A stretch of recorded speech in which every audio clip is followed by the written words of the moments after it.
Hi there. Welcome to New Tracks Modeling. New Tracks is an exciting new digital opportunity to obtain mentoring to help you improve your modeling. You will meet talented modelers and manufacturers from all over the world who share their model building skills and artistic advice. Improve your modeling and increase the confidence in your modeling efforts. Share your building efforts with fellow modelers and have some fun doing it. The shows are live on Zoom and YouTube, so be sure to join in and ask your questions. Now here is New Tracks founder and your host, Jim Kello, MMR. Welcome to New Tracks Modeling. Thanks so much for joining us this evening. Hope you enjoy the show. Hope you come back many times and hope you tell your friends about us. This is a show where mentors can help modelers build better. And we try to design our shows to give you as much information and ability to improve your modeling as we can figure out how to do. Before we actually start the show, I'd like to call on Father Ron Walters to lead us in prayer. Father Walters?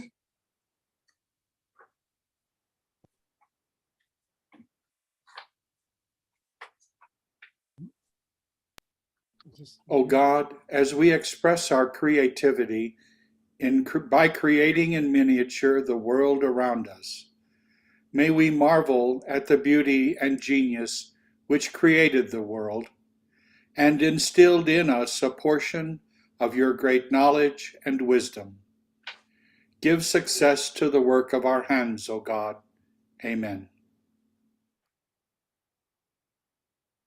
Thank you so much, Father Walters. I appreciate it. Now I'd like to introduce to you a gentleman by the name of John Mick, who has some terrible news for us, but I wanted you to hear it directly from him. John? Yeah, I was just going to tell you, Ted Becker is a really good friend of mine, even though we're 1,000 miles apart. And Friday night, they took him to Overlake Hospital, which I believe is in Bellevue. And he's in critical care. He has what they think is something called total CK. I have no idea what that is, but he's currently on a ventilator right now, and they're just trying to keep his proper breathing up and so forth. They'll have a lot more data tomorrow, so I expect to hear something tomorrow, but it doesn't look, he's just in really critical condition right now. It's very serious. So he's been on the show a lot. I'm sure a lot of you know him. He used to give some of the quick tips, and he's given other clinics, I think. So anyway, just keep him in your prayers. Well, we certainly do appreciate the information, John. Thanks so much for bringing us up to date. And we all remember Ted and admire his modeling and his ability. And if you don't mind, I'd like to offer a moment of silence for Ted to wish him best and speedy recovery. So if you would join me, please.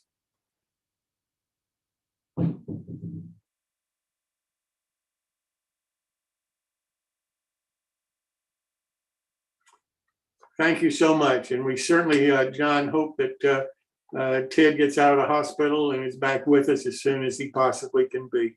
I won't be able to give you any more information because I'm leaving Monday for the National Narrow Gauge Convention.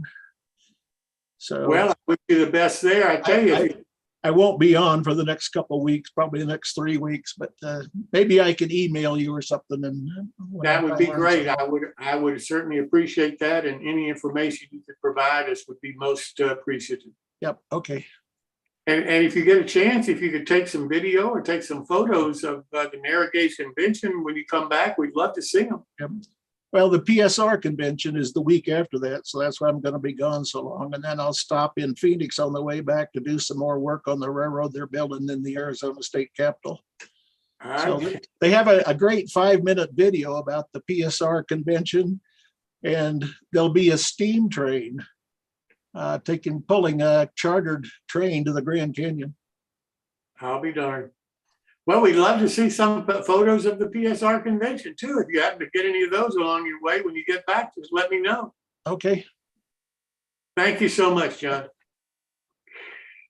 Now I'd like to talk about a few announcements before we get ready for the show tonight. We have a new show called Modeling Lifestyle.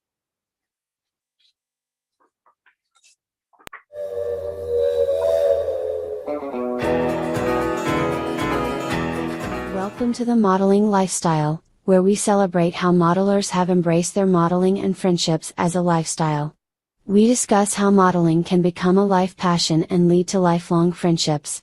The goal of the Modeling Lifestyle is to preserve the modeling and interests of leading modelers and the modeling industry. The Modeling Lifestyle is sponsored by NGMC, who believes that through bringing hobbyists together with both information and modeling, the hobby will grow stronger with more model builders than ever. NGMC, which started as Narrow Gauge Modeling Company, is focused in 1/4 inch scale across hobbies. NGMC is a market leader in 1/4 inch scale with a range of products from over 50 vendors. In 2021, NGMC became the largest reseller of out-of-production model paint in North America with over 9,000 bottles in stock. Join us every other Thursday at 7 p.m. Eastern Time for the next Modeling Lifestyle. Well, we were supposed to have our next show on Modeling Lifestyle tomorrow night, but our guest, Gary Rustin, had an emergency in his family and couldn't be with us for that. So we had to postpone it because it takes at least 2 to 3 weeks to try to arrange one of these programs and get it all set up with the volunteers that we have. And we just didn't have time to try to fill that slot. So our next one is going to be on September the 8th, and it's going to feature Frank Bushnell. And John Bushnell. And I really think that you're going to enjoy this. John is just a fantastic modeler. He is so involved with the NMRA. He's a life member of the organization. He's given clinics all over the country. And he's so well thought of that I know that you're going to want to hear from him and also hear from the 3 friends that are going to be on the show with him. So that's again on September the 8th, 7 p.m. And the only way that you can watch it is on our YouTube channel, New Tracks Modeling. So we hope that you'll join us. And if you do, then you'll be able to chat with John and ask him some questions along the way. Another new show that we have starting on October the 19th will be our first one. And this one is being run for us by a lady who's also an NMRA member and working on her MMR, Kristen Kimmick. And Kristen and her husband, David, own a 3D design and printing company. And she's been kind enough to volunteer to run our Women in Modeling section. We're going to be calling it Petticoat Junction News. And I really do appreciate all the hard work that Kristen's putting in to get this segments of our show off the ground. If you're a lady or know of a lady who is interested in model railroading, involved in model railroading, please let Kristen know about it. And we'd love to get her involved in this portion of our program because we know that there are so many wonderful ladies out there that are model railroaders that are giving clinics all over the country, that are participating in the train shows with their husbands. And we'd love to get them some recognition and frankly, learn from them some of the skills that they possess that frankly, men may not be that familiar with. So if you know of a lady who would be interested for that part of our shows, please let Kristen know about her. The other thing I want to talk about is help. All the shows, everything that we do is done by volunteers. We have some fantastic volunteers. We get people that are volunteering almost from every show, and we appreciate that so much. But as we grow, as we get more viewers, which we are, and more segments of different shows, which we're doing, based on what we hear from you that you want to see happen, we need more volunteers. So please help us. If you can just give me an email, Jim Kello at newtracksmodeling.com, then I'd love to be able to talk to you about what your interest is and what you might be able to help us with. We have needs in every area that you can imagine to help produce these shows and do the research and do the marketing and everything that's involved in trying to get one of these shows off the ground each week. We've been doing it now for over 2 years, and it's something that you have to almost fall in love with to do as regularly as we do it, and to try to give you as much variety as we do.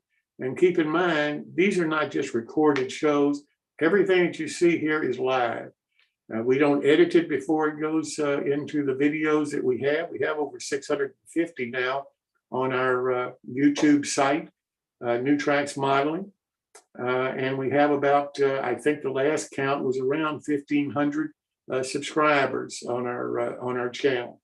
So we welcome you. We hope that if you'll become a subscriber on our YouTube channel, and hope that you'll want to volunteer some of your time to help us keep these shows going. Another major part of our shows we call build along.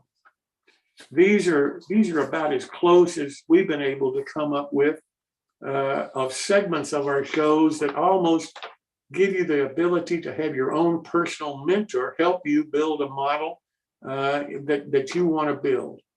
The manufacturers that are involved in our programs give great discounts for the model that's going to be built. And we find some very talented, creative modelers who build the model in short 15-minute segments on our shows. So we hope you'll participate. We hope you'll find one that's appealing to you.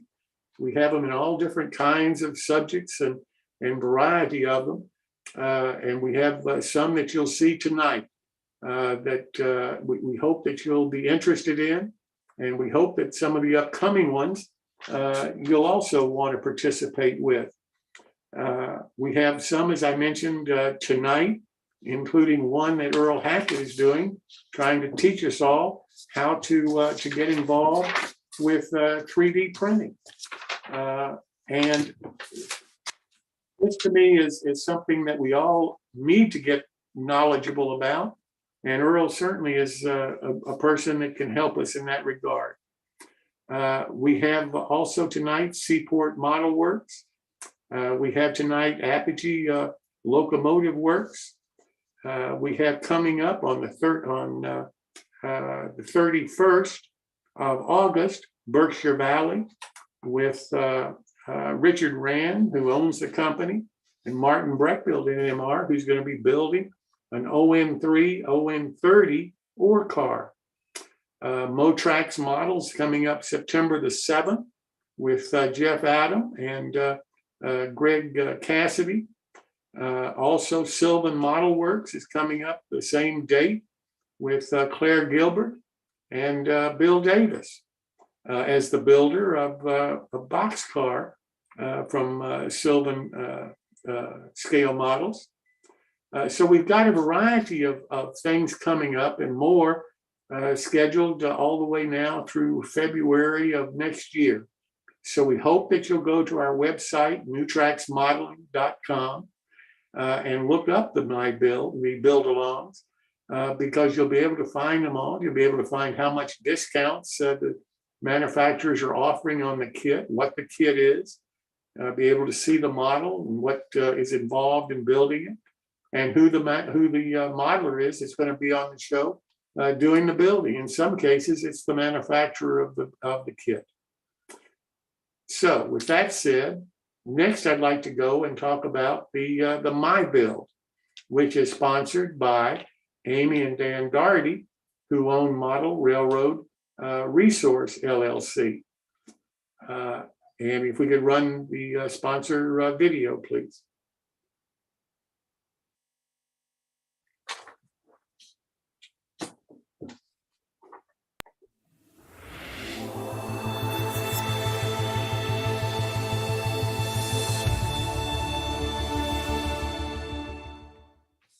Welcome to the world of scale, O&S railroading. We are your resource for all O&S scale modeling. Both our magazines are advertiser supported and free to read online, download as a PDF, or even print. All advertisers are hot linked to their website, so if you see something you like, just click.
And the person that runs these shows for us is Chris Course, who owns Conowingo Models.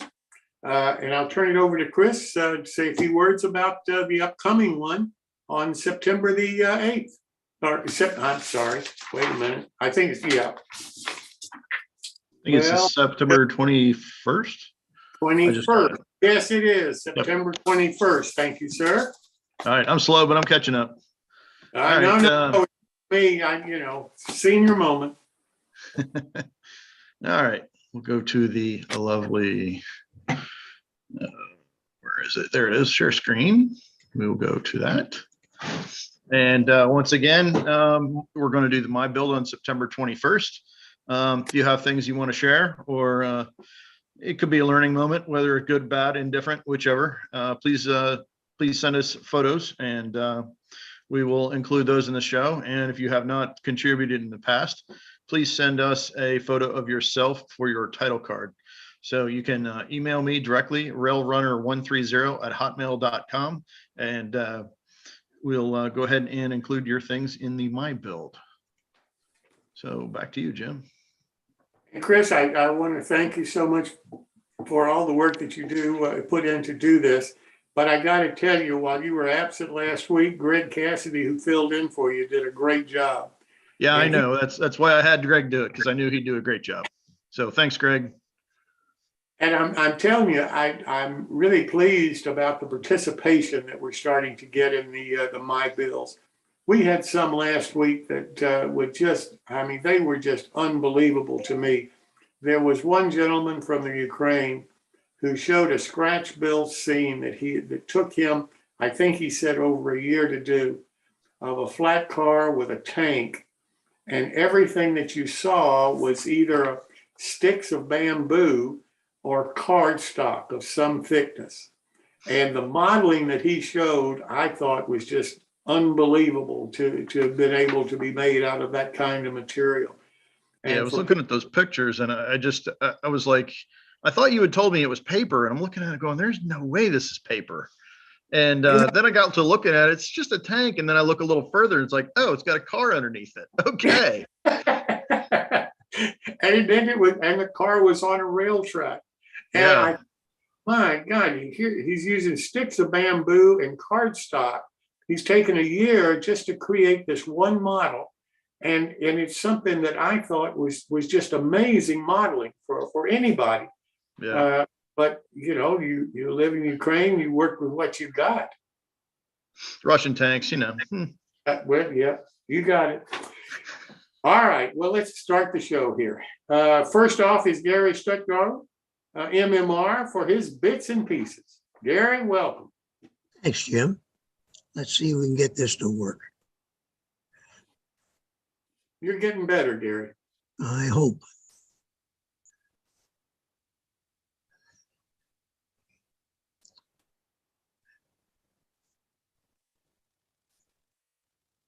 Did that come up?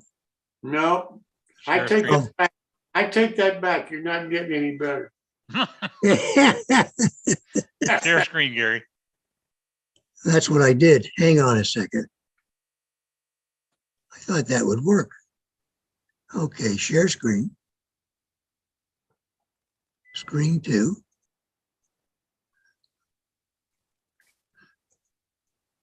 There you go. Okay, it did come up, did it? Mhm. Yep. Okay, sorry, folks. It's learning. And this is live. Okay, potential components and everyday objects. Bits and pieces. For bits and pieces this week, we're going to talk about laser kits. Now, everyone purchases laser kits. The nice thing about it is your leftover pieces. Don't throw these away. These things are invaluable. Over a period of time, you will collect a lot of it. As you can see, the different shapes, they can be used for everything from signs to making barrels, containers, and everything. And what I do is I take a piece of the material that come off these kits, and I experiment when I'm doing my painting and weathering, etc., on them before I apply it to the model. Now here's from a laser kit that I had leftover pieces. You can see these very small pieces. You have to be extremely careful when you're cutting these out of ordinary stock. But if you save these from the laser kits, you get all these little small different sizes, and they can be utilized. Like here, what I was doing, I built a building and I needed some sideboards for the roof. And I cut these off the scrap pieces and I applied them to the building, and they worked out beautifully. Here's some pieces that came out. Now these can be used for signs. Sign can hang down here.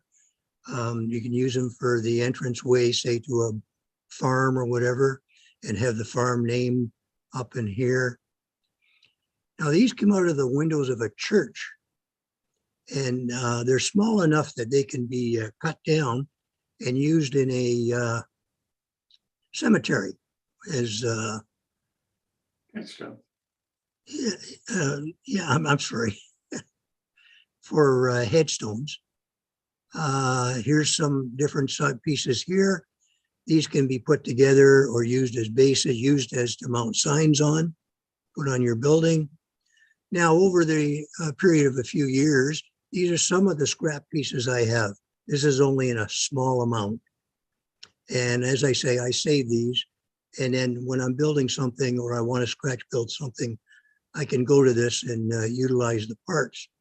Now, if you're fortunate enough to visit one of these companies, and you take the tour, usually they have a scrap pile. And you can, if you ask the gentleman nicely, which we did, he was more than happy to get rid of this stuff. So we bag it up and bring it home. You can see that it's small pieces. These can be used for doors on small objects, etc. These little pieces here came out of the windows of the church they had built. And also, I was lucky enough when I visited this one manufacturer, he had a bunch of scrap pieces that were no good. So he threw these in the garbage, and we asked if we could have some, and of course collected them. And you can see there's windows, there's panels, there's a roof design here, etc. So it's worthwhile if you get a chance to visit them, and maybe you can get some parts from them. And that's bits and pieces for this week, Jim. And it's all free. And it's all free. All right, Gary. Thank you. Nice job. Nice job. Thank you. Well, next up is Bruce Nickerson, who owns Seaport Models, and he's building a ship model for us. So Bruce, welcome. Glad to have you back. Looking forward to this. All right, let's see here.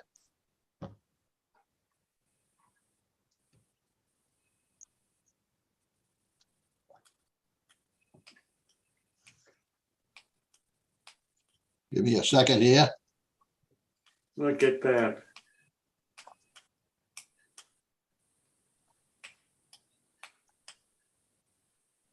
Are we on? Yes, sir. All right. I'm not sure which side of this screen the cursor works on. Is the cursor working right now for you? Yes, It is working. yes. Okay. So great. what you need to do is click up there on the top of the screen. I'm okay with it there unless you want me to change something. You can see the cursor? Yes. Can you see it, Pat? There you go. That's good. Oh, we all set? You Yep, got you're it. all set. All right. Hey, welcome. Thank you for having us back here. Tonight, we're going to review a little bit of last week's session. We're going to do some ladder assemblies, window, skylight assemblies, and we're finally going to assemble the deck house walls. I quickly want to go through some photos that we went through last week. Remind you what we're working on here. Taurus, Sabino.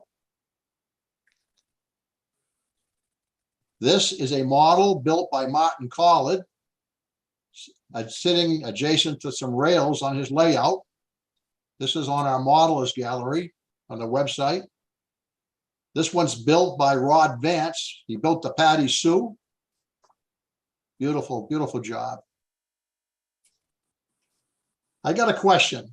Why are we modeling boats in the model railroad world? We talked about a book last week, Where the Rails Meet the Sea. I just want to quickly read from that one paragraph. In the mid-19th century, a transportation explosion shook America and the world. Steam-powered locomotives and ocean-going steamers made long-distance travel a reality. Railroad tracks crisscrossed America and visited ports where ships awaited load transfers. Shrewd railroad barons realized that control of the flow of goods and the passengers through seaports would mean domination of the transportation industry. They battled fiercely to establish coastal empires and shipping armadas. In this way, the world's first transportation conglomerates were born. So I want to throw that in so we can feel comfortable dealing with boats. I have to keep reminding myself once in a while that I'm in the model railroad world with boats. So I wanted to share those thoughts with you. Okay. We're going to go to the laser cut carriers that we looked at last week. These are laser cut wood carriers. Just a quick review. We talked last week about clamping the wooden deck into the hull. And I made a statement somebody asked a question last week, do you paint the deck before you assemble it to the hull? And I said, yes, you do. Well, you don't. You wait and paint this deck, this wooden deck that's being clamped in here when you paint the rest of the hull.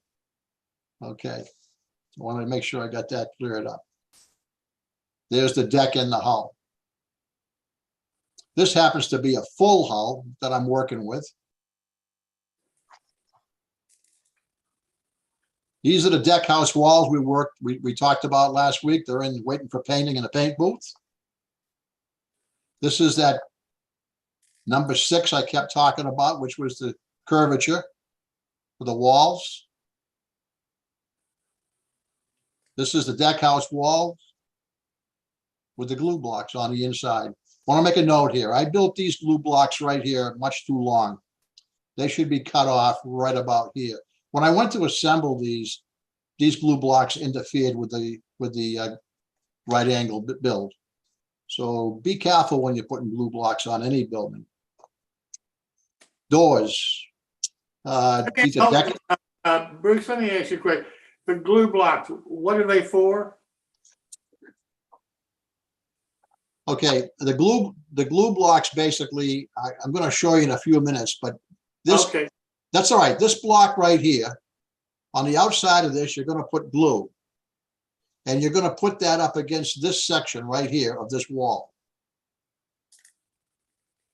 This is going to be. I'm not seeing the cursor. Maybe everybody else, maybe my screen. I'm not seeing a cursor. Can you see a cursor now? No. There's a cursor there, but it doesn't. Is that moving now?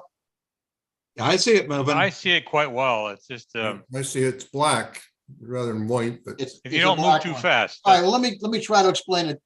That block is a block of which to put glue on when we try to attach another part to it.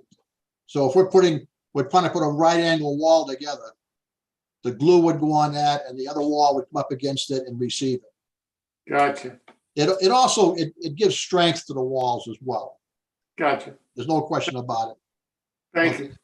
All right, this is the passenger and freight deck house doors in the paint booth. This is the pilot house and some trim for other doors in the paint booth. Here we have the pilot house doors painted. As we talked last week, these pieces stack up to create one unit.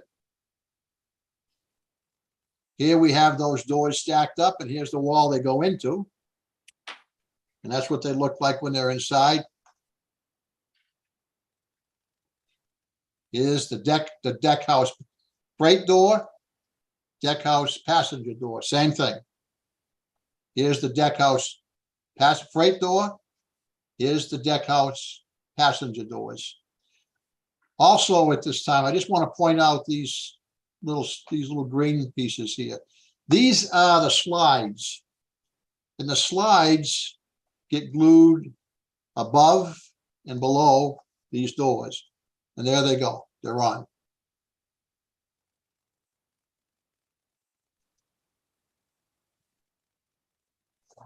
Okay. We can talk about some new assemblies now. Let's start talking about the ladder assembly. The ladder assembly is this one right here. This might be the most difficult part of the kit. The parts are fragile. It's laser cut wood, it's laser cut paper. The biggest problem you're going to have is there's some slots here. You're going to have to open these slots up with very fine sandpaper, folded tightly, and run inside that slot and open it up. Get the charcoal out of it and just take some of the wood out of there. Also take the tread, and there's a little bit of a lip on each side of it. Take a small piece of a file or a small piece of sandpaper and remove a little bit of that material. I found these pieces almost impossible to work with because they break. Well, so I toughen them up. I make a solution of wood glue and water, and I dip them in the wood glue and water, put them on wax paper, dap it with a tissue to get the excess water off it, let it dry. Sometimes I'll go and I'll do it a second time. That really stiffens these parts up and gives you a lot. This is so much easier to handle. Let's see. Okay. This is the assembly piece here, and that's where it would go once it's built. And here we go building it. This piece right here, I call it the side runner. I glue it to a piece of paper.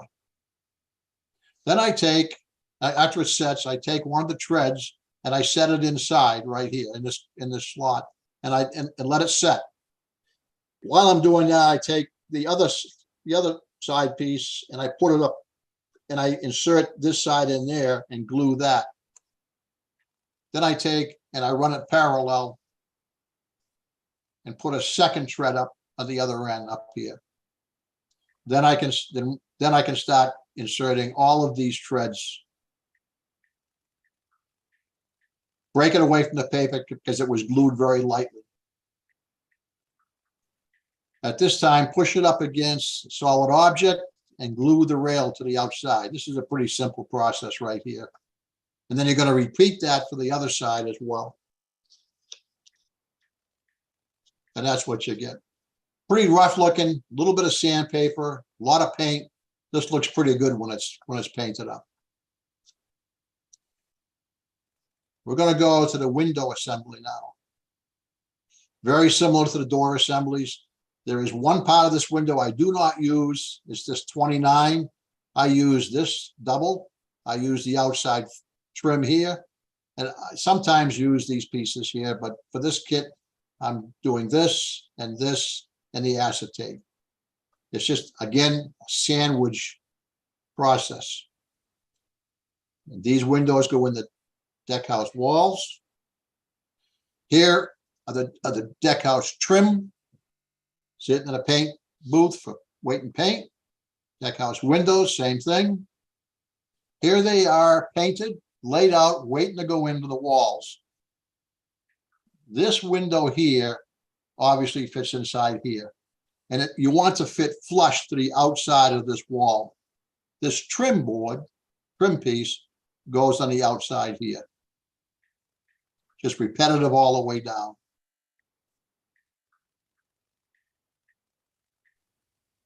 That's what they look like.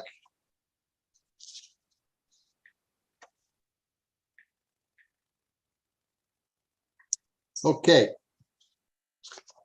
Skylight assembly. These are the windows and framework trim board for the top of the skylight. This is the base structure of the skylight.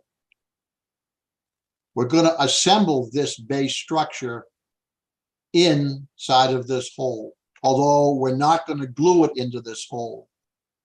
We're going to take this piece, we're going to put it in the side right here, we're going to take the other one and put it here, and we're going to fit these. We're going to square them off to nice right angles, make it look sharp, and then we're going to drop a little bit of glue in the very top edge here, all the way around.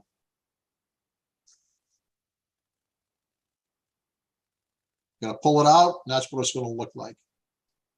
We want this separate for painting purposes. The deck, you're going to paint probably a gray or a tan color. You probably don't want this base structure that color. And it's a little bit difficult to paint because it's kind of small when it's on the floor or the deck. There's the base in the paint booth. There's the base painted. Next to it is the clear acetate, which you have to put a little scribe right down the center. I cut this out of a sheet of acetate. Here's the windows painted. Here's the top trim painted. These are ready to go together. It's assembled, waiting to go in to the top of the deck. And there she sits in the top of the deck. You can see this deck has been painted. It's got a nice green color. I'm sorry, brown color. The deck needs a little bit of weathering, no question about it at this point. Okay, now we're going to get to the deck house wall assemblies.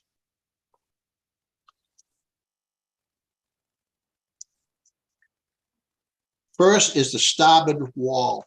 I start with the starboard wall.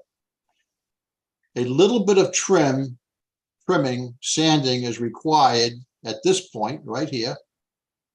And a little bit of trimming, material removal is required right here to give a nice flush fit on the top of this bulwark. You do not take a lot away, just try to keep fitting it. It might take you 3 or 4 times before you get it fit where you want it. As you can see right here, I removed a little bit more material than I should have, but I'll be able to hide that in the end assembly. There's a little bit showing right here, but this is a pretty good fit for now. What I do is I drop a little bit of glue here and a little bit right here, hold it in place until it sets. The wall is going to tend to roll in. Let it roll in a little bit because its natural final setting is going to be a little bit rolled in, but don't let it go in too much. That's the inside. And again, there's that number 6 board we keep talking about. That's giving this wall the curvature to sit on this curved bulwark. Just for information, you can see that the acetate is in the windows and there's the masking tape shades, and there's your glue blocks for the roof. Now I take the front wall and I glue on the glue block right here, which you can see it over here. There's a glue block right there. Just put it in there, put your finger, squeeze it together, let it sit for a couple of minutes. I use Elmer's wood glue or Pretty much almost wood glue most of the time. Here I'm putting the other side wall on. By the way, when you fit this wall at the same time. It would be quite difficult to fit this if the front wall was in the way. So I would say have them both ready to go on the boards. Then I'm putting the rear wall in. Same thing. I'm using the glue blocks that are in here. As you can see, this isn't quite a perfect fit. Don't like that. I'm not going to worry about it. I'm going to straighten it out. And I'm going to finalize this thing with a clamp. That's clamped, nice 90-degree angles. Let it sit. There she sits.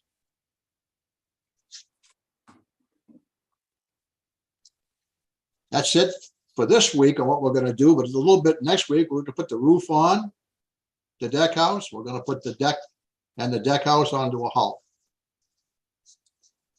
Here's a couple of shots of what you might want to start thinking about in terms of fittings and deck furniture, et cetera, et cetera. There's a Bruce, does the furniture and the deck fittings, it all come in the kit, or you buy those separate? No, everything comes in the kit. This wooden box right here, I don't think comes in the kit. You can put whatever you want on here. The barrels do, the rope does, all of these items do, the hose. The only thing that doesn't here, I think, is this piece right here. Okay. That's the ladder we were talking about earlier. This bit comes with it. The life ring, the lamps come with it. Okay. Yeah. All right. Just again, tying what we're doing into the railroad. There's a book out there, New York Harbor Railroad in Color, Volume 1 by Thomas Flaggs. I took the liberty of sharing a couple of his photos. This is the steam tug Invincible, tied up alongside the bulkhead at Kent Ave train terminal in 1958, with loaded railroad car floats waiting beyond. Tug was built in 1913 with compound steam engine.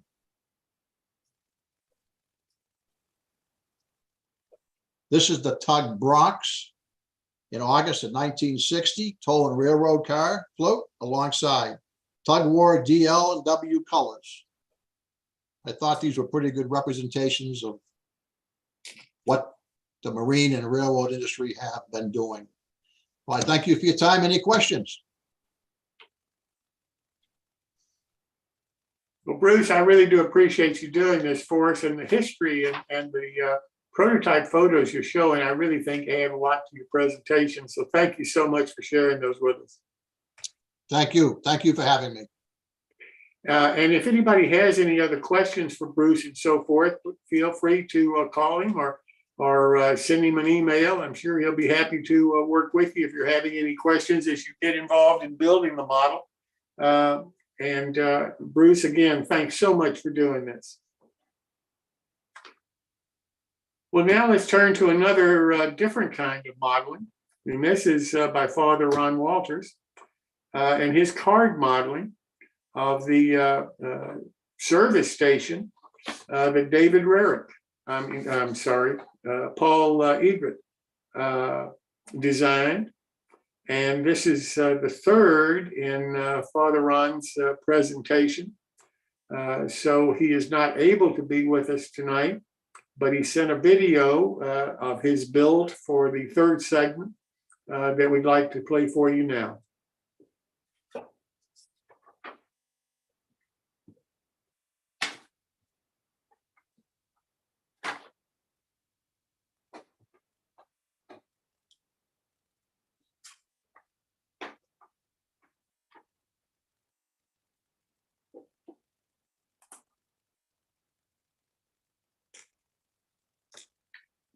Phil, should I go forward with another person and come back to this? Or?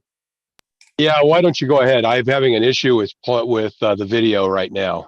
Okay, let me do that. The next build along that's scheduled for this evening is by Aaron Pataski of Apogee Locomotive Works. Aaron, thanks so much for being here this evening. I really do appreciate it. Your Boxcab is the first locomotive that we've had a build along segment with, and I'm really looking forward to this. So thank you so much for doing it. Mm-hmm. Yep, happy to. Let me just go ahead and get my camera up. Okay. A lot of stuff to turn on here. Oh, and start virtual camera. Okay, here we are. So hello, this is going to be the build of the ALW 28-ton box cab. So here's the kit itself. I'm going to be using some extra detail parts as well, such as, hang on, these little steeple cab hoods. And of course, because I'm using a virtual camera, the letters are inverted, frustratingly enough, but there is those detail parts. Here is a detail pack set that includes a pantograph mount, and a high voltage rack if you want it as a static model. And of course, back to the actual model itself, which includes the shell, the cab roof, 2 coupler plugs, and the small sandboxes. So I'm going to go ahead and open this guy up, carefully avoiding the instructions. And let's take it out. Now, of course, all ALW kits include instructions and prototype information regarding the model. Of course, this one is a freelance locomotive, so it just has the kind of ALW kind of story as if ALW is a real manufacturer. And of course, once again, because virtual camera can't read it. But here is the shell outside of its bag. And as you can see, it's a well-detailed and yet generic kind of a design philosophy that I go by as I identify as open canvas design, which is the design in which there's a lot of detail on here, including panel lines, rivets, and steps and details on the cast frame, but there's no defining detail, meaning that it could be electric, it could be diesel, it could be anything you really want it to be. As you can see, we have a pretty well-designed cab interior with a little work table on that side, and it's open on the other side, like so. And here is our mount for our Northwest Shortline Stanton drive. Now, these kits are kind of beginner kits, little kits that can be picked up by anyone at any experience level and made pretty nice. Now, unfortunately, because we're on a time limit, I'm not going to paint it, but I'm going to go ahead and quickly show you what you can do with one of these little guys. So here is a little unit with running board, rub irons, everything on there. And here is the Stanton drive we're going to use. Now, this is a 6-foot 6-inch wheelbase Stanton drive with 33-inch wheels. This one is a dummy truck. We're going to go ahead and take off the bolts and the washers. They'll come off themselves. Make sure this thing focuses. So we're going to just take our shell and pop it in. I'm going to adjust these so they thread through like so. And the Stanton drive should press right in. As you can see, that hole fits right onto the Stanton drive, and we can bolt it down with these 2 washers here. Put in the other one. Come on, focus. There you go. And the bolt. It's a bit finicky. That's why I got pliers. I'm going to go ahead and try to. Yeah, I'm going to need the pliers.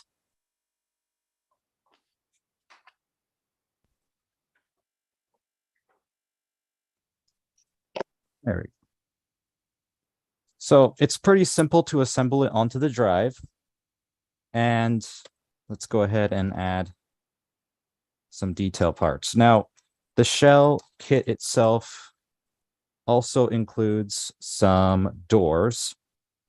And here are the doors. Now you can paint these any way you'd like. I wanted to make the doors separate in hopes that it'd make it easier to paint. So there's the door. They have a little flange on this side here. And we can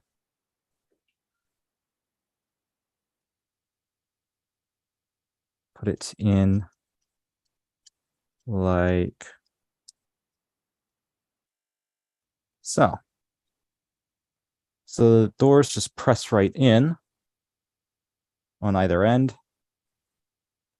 It's very simple assembly for the doors.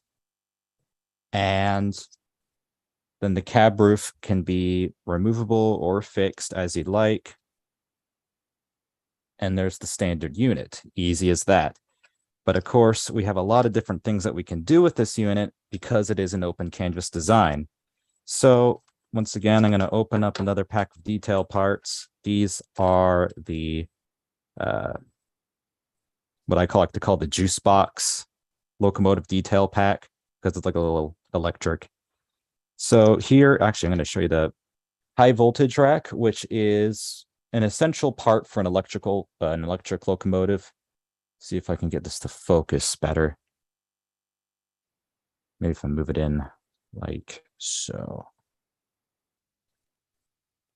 It's difficult to focus because the color. There we go. So the high voltage rack has the grid resistor detail and some various electronic components, including these switches here. We have little fuses on this side and one of the larger fuses up there, fuse box.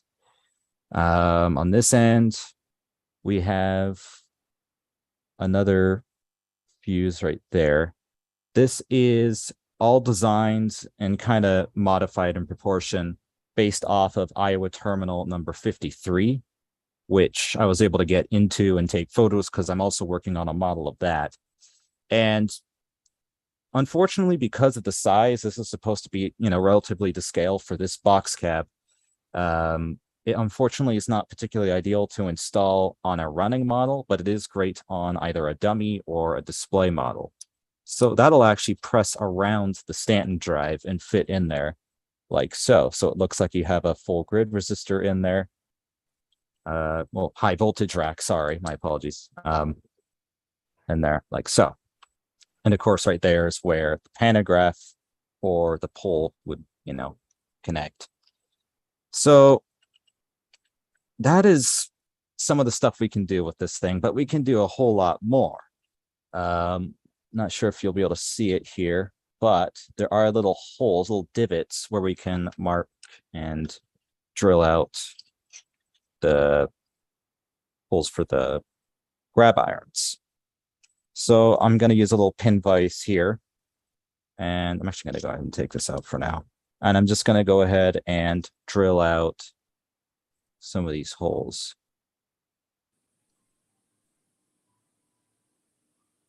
Now, the misconception with resin is that it can be difficult to drill. Not necessarily. It's just a case of it is a semi-brittle material sometimes. And that can mean that certain tools are less than ideal while some work extremely well.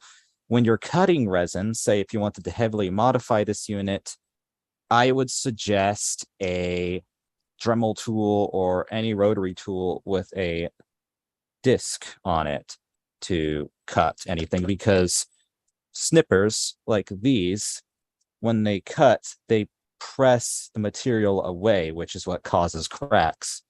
But a cutting disc, it just cuts through material slowly without putting that force on it, that separating force. But anyway, I'm going to go ahead and continue drilling these holes. It can be a bit of a tedious job, but you can listen to music or whatever while you do it. I like doing these little freelance designs mainly because it gives more power to, people who do model freelance. I think that there should be a market for freelance model railroading because it's a huge part of the hobby. And I think a lot of people could benefit with having models like these that are, vaguely generic, but still have the detail. You can do a lot with them. So I Aaron, have, I'm sorry, Aaron, what kind of pin drive for your drill are you using? I'm actually not sure what the brand is on this. I've had it for so long, Right. but this one I think is a 0.02. Yeah, it's a neat looking drill. Yeah, they're really nice. You can get them at most hobby shops, and you can find them on Micromark as well. Okay. Yeah. Go, I think, is our mostly pretty close. Go. I'm just going to do a quick example one. Now I use Tichy train wire, Tichy train group wire, phosphor bronze, and this is 0.02 or 0.020 bronze wire. Again, I apologize for the inverted camera. I didn't realize it would do that. Let's see here. So I'm just going to take a length of this, make sure it. Hey, Aaron, to set your mind at ease, it's only reversed for you. Oh, okay. It's Okay. normal for us. They reverse it for you because people get confused when their hands move the wrong way Okay. in the video. So just ignore the video and all's good. Okay. All right. Thank you. So yeah, I'm just going to measure about to.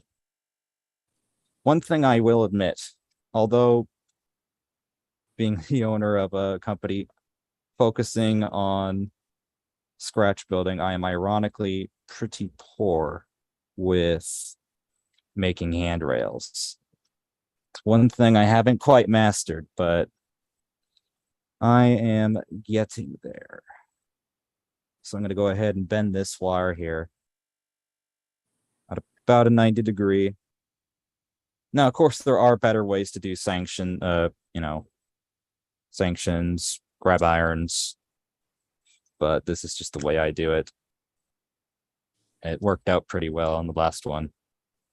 Now, I'm pretty sure the thickest part of these will get me pretty square here. So I'm just going to try to measure this and make sure I get it decently square. Try to make sure everything is shiny and it's messing up the focus. Okay. Go ahead and cut that. And I hope that fits. Probably not. I think I made it a little bit too wide. Yeah, I made it a bit too wide. That's fine. Let's just bend that back out.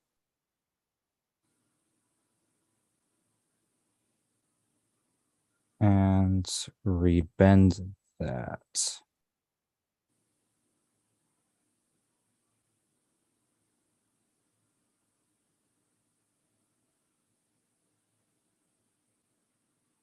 Okay.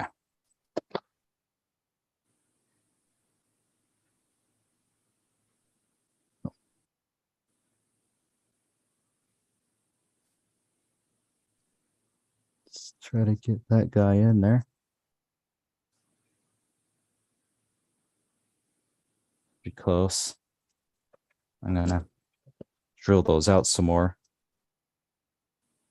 Again, like I said, I'm not the greatest at sanctions yet. I need to do a lot of practice. That seems to be the only real way to get any Watch you don't skill. drill your finger. Yeah. Oh, I've done it before.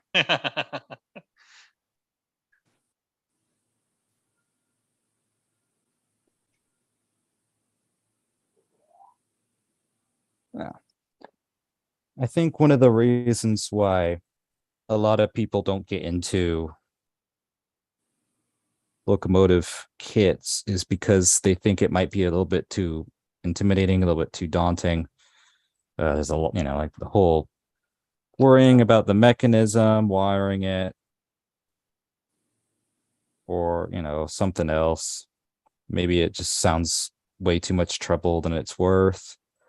But I've always found a lot of fun and satisfaction in building locomotive kits. I wish that the hobby itself promoted a lot more creativity, promoted freelance model rating some more, because a good freelance can do a lot.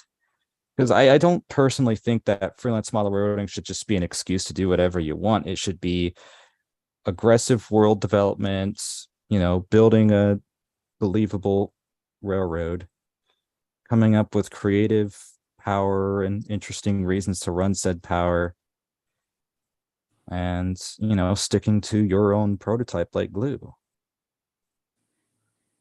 But there's one grab iron in, and what I like to do with my grab irons is, you'll see here, maybe kind of make a little lip on them like so.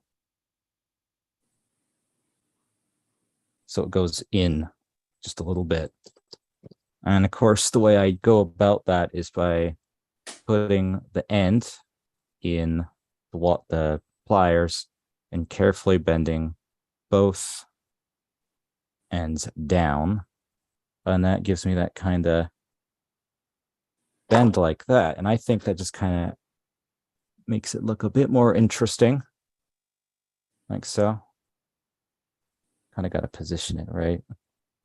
Now, I use CA glue because I don't really know why. I just find it more convenient and easy, especially the gap filling stuff. This is that BSI glue that you see a lot of places rebranded for local hobby shop or whatever. It's genuinely really good stuff. I use it a lot. It's one of the only glues I use. I don't use Loctite. I used to use Loctite, but weirdly enough, the kind of super glue, that fog that you get if you glue super glue, if you glue two plastic pieces with super glue, it kind of creates that fog.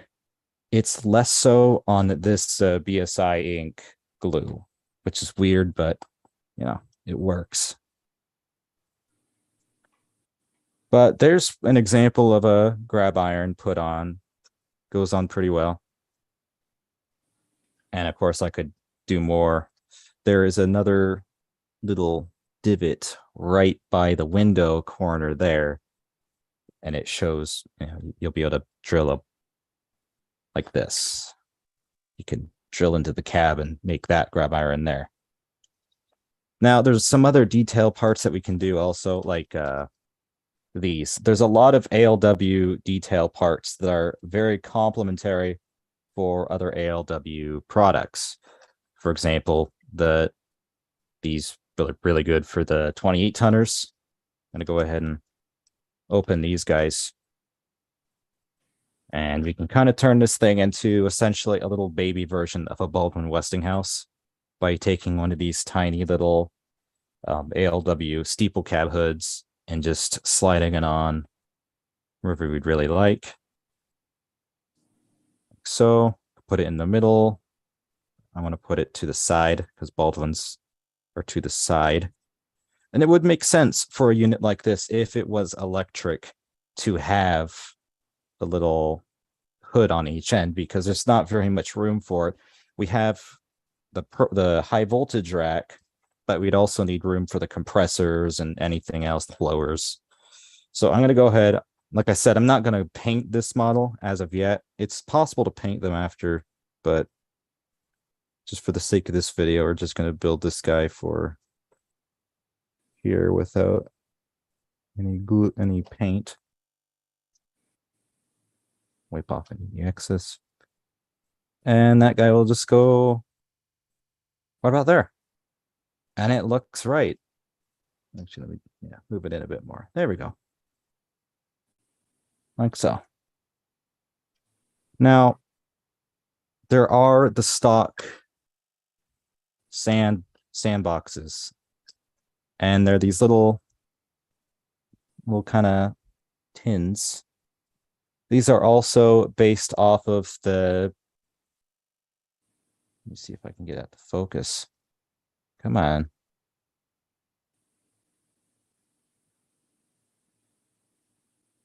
This camera. Well, anyway, these are little sandboxes, again, based off Iowa Terminal 53. They are these little kind of steel welded drums that would be filled with sand, but we're going to use these hoods, which have a little sand thing right here. Right here. It's clear further down, Aaron. Yeah. There. Okay. Yeah. There you go. Yeah, right there. So I'm going to go ahead and glue the next. Aaron, this is Phil. Can I make a suggestion? If you've got a Yes. sheet of white paper, when you want to show a detail, hold it right behind the model. The problem is the camera keeps focusing on the pad. Uh-huh. But if you hold a white sheet of paper right behind the model, there, yeah. But put that right on the paper. It has to be on. Yeah, there you go. Because what it does, it changes the focal field. Thanks. Okay. Yeah, so you can kind of see the sand dome there. Well, not sand dome, sorry, but the sand drum. So that is the standard one. There are also other ones that are based on the Fort Dodge, Des Moines and Southern's. Worky fiend. There you go. Oop. Almost. There. Oh, well, I guess it wants to be up here now. But there's other sandboxes available, like the Design 2 and Design 3, which are both based on the Fort Dodge, Des Moines and Southern's Oregon electric motors, and they're available on the website as well. You can take a look at them. Let's see here. I'm going to go ahead and put on the cab roof, and I'm going to fix a pantograph on. Now, these are the MK2 pantograph mounts. They have insulators, paper.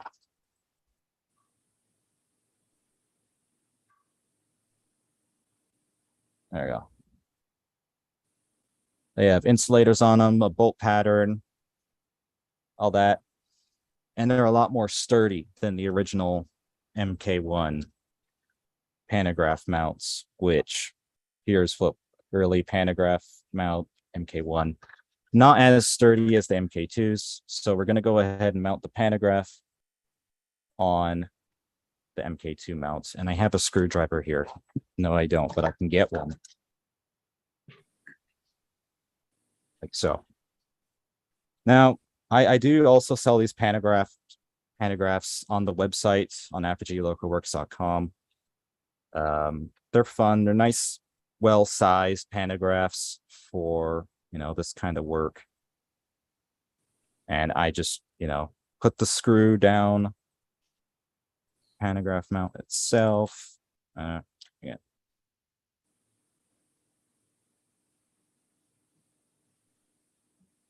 And I'm going to go ahead and screw this guy on. Like so.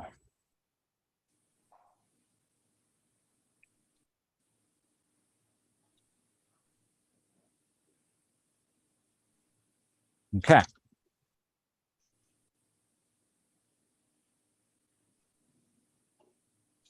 So when I'm working on a little build like this, a lot of times I'll think about, let's see here. There we go. A lot of times I'll think about detail placement, like, do I want the pantograph to sit offset or do I want it in the center? There's a lot of nice large subframes to kind of move around and decide on a lot of stuff. For this guy, though, I think I am just going to put it in the center, but I'm also going to glue this second. Aaron, what's your pantograph made of? Our pantographs are metal, so they could be powered. Yeah.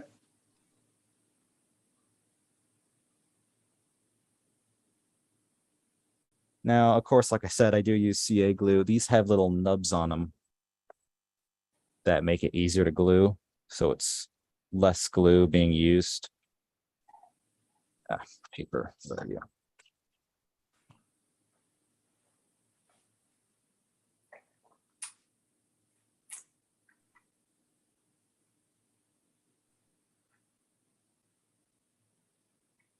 And now,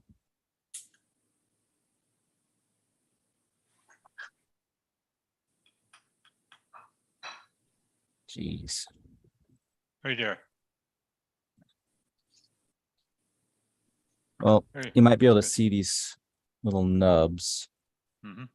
on the insulators there, and that's where I will little dabs of glue.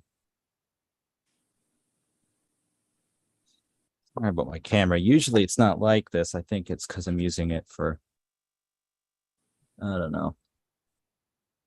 Usually, you know, I got to make sure that that is centered. And there we go. So now we have a nice little switcher. Just a few subframes. Of course, if I wanted to, I could have done this in little intervals and painted everything as I did it, and it would have been a lot longer, and it would have looked really cool. It would have looked like one of these little guys. There's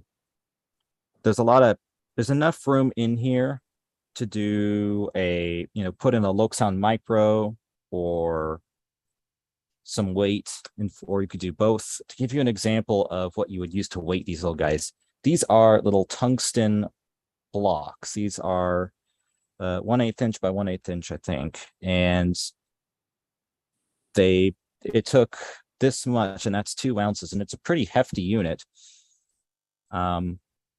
This is a bar frame design version. I have 2 different frames available. One of them is cast, and another one is bar frames. The bar frame would be earlier, more electric in general.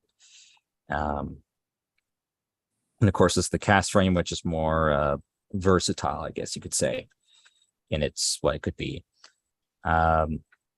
Doing the grab irons is more or less pretty easy. I've only done one, but it's a good example of what you can do with like how I do it. And of course, these do take paint very well. They're all cured and correctly and everything.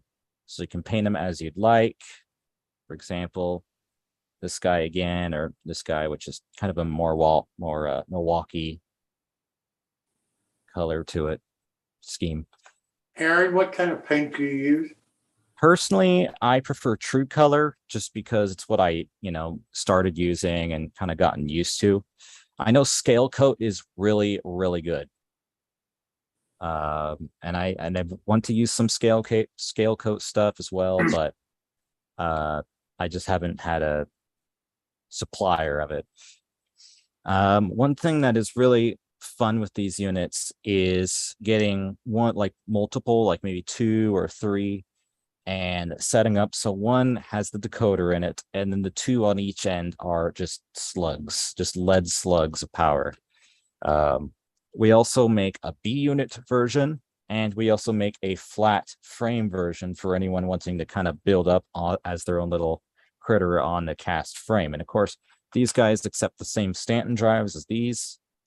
And they're a really handy base for a little critter. What scale are we talking about? Well, this one is HO, but there are flat frames available in S, O, and O and 30.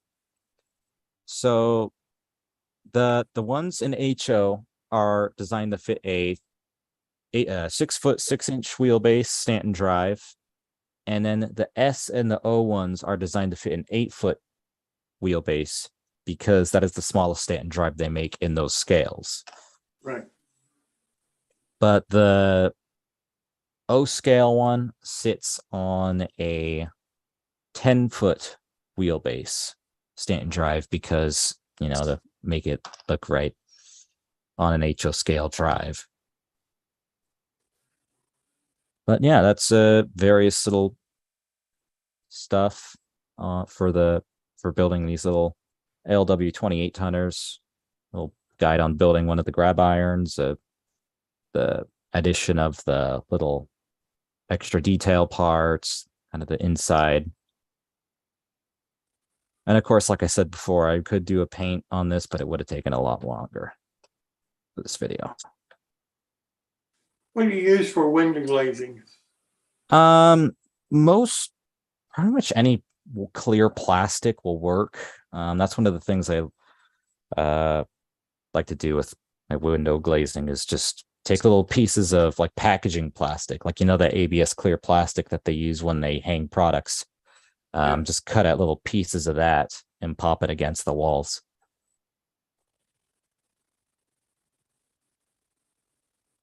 Yeah. Now, is that pantograph a commercially manufactured one? Yes. And I just stock them. I also Now, stock. are you also able to have trolley poles on it? Yes. I've been wanting to source trolley poles for a while. I just haven't been able to find any. I think Bowser has some, but I'm not sure if they do it. Their website kind of makes it unclear whether or not they do still stock them.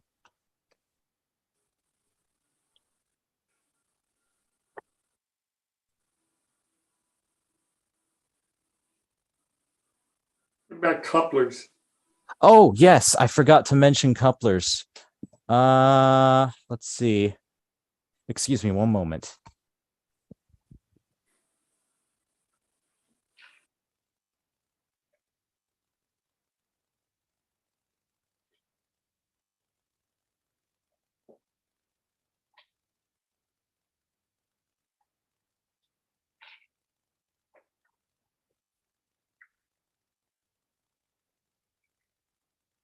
You look like Yoda, Pat. It does, Okay. does. Sorry about that. So these will use normal Katy couplers. I don't actually have a full finished one, but basically you would take a Katy coupler, coupler box. You would slide it in fully assembled with the Katy coupler inside. And then you take one of these little pins, and this hole is designed to fit around the hole in the Katy coupler box. So you push that in like so, and it locks the coupler in. No screw to fiddle with, nothing like that. It's just a mechanical press in with a little kind of square knob. So when you want to replace the coupler or something, you just pull that out and you would push the Katy coupler box out fully assembled. It's not going to fall out because it's one of the ones that snap together. Aaron, one of the viewers on YouTube has a question. If they lose parts, do you sell the extra parts, or can they order extra parts if they happen to lose them or break them? Oh, yes. I have a lot of the one thing a mistake I made when I was actually packing the first batch of these was that the doors were not included in the packaging. So I would include the doors in little packets and just include them in the box. If there are any damaged parts, I am more than happy to replace them. Any damaged or lost parts, I am more than happy to replace. So, yeah. Okay.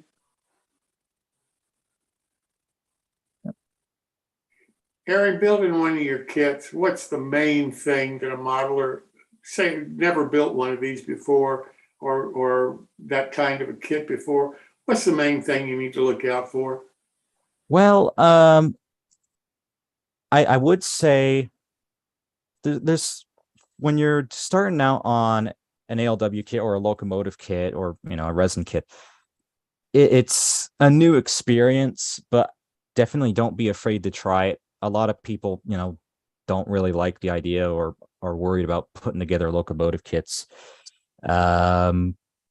It's fine. It's a learning experience. My first locomotive kits were roundhouse kits, and I did not do a very good job with them, but I still had a good time. They're fun to build. It's just, it can be daunting to try on a new experience. But just do it. It's fun. Give it a shot. Try new things. When it comes to resin kits specifically, I would definitely look out for these suckers. These will ruin everything. Snippers like these work sometimes for example, if there's not any aggressive structure there.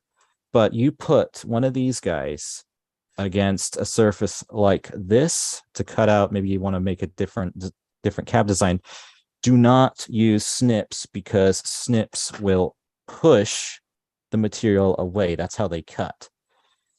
They push it out. And a brittle material like resin will crack all the way across because it doesn't want to move. I definitely suggest using a Dremel if you're going to cut resin with proper ventilation. Use a cutting wheel and go against it like that, because that just cuts with force like that, while snippers push material away like that, causing it to crack.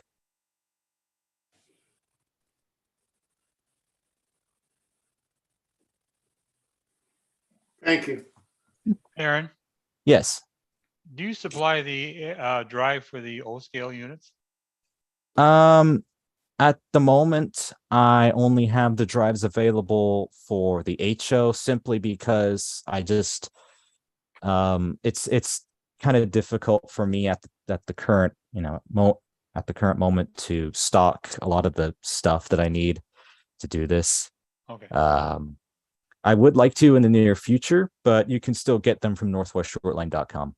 So you would advise what type of Stanton drive to get when you do order one from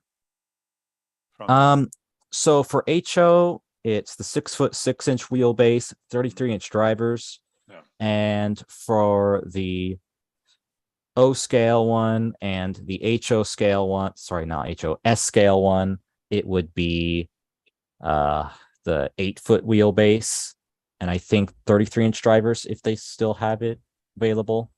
They're smallest diameter wheels for both the S and O. And if you wanted to do the O and 30 version, which I should have around here somewhere, but for some reason I do not, that one takes a HO scale 10-foot 0-inch wheelbase Stanton drive with 40-inch drivers.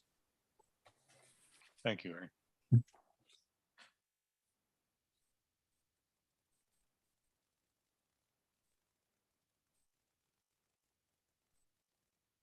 Very well done. Thank you.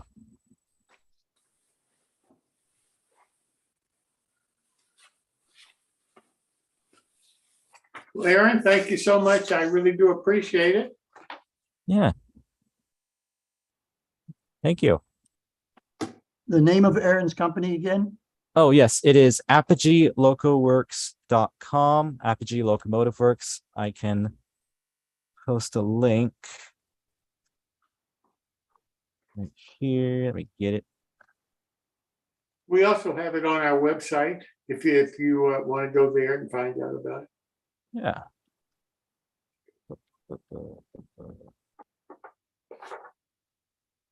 There. Thank you. Anybody else have any questions for Aaron? Hi, Aaron. John Garrity, Australia. Mhm. I've put some links up in the chat that might get you your trolley poles. Okay. Basically, they're Barkman spares. Oh, okay. They appear to be available through the Barkman spare parts shop.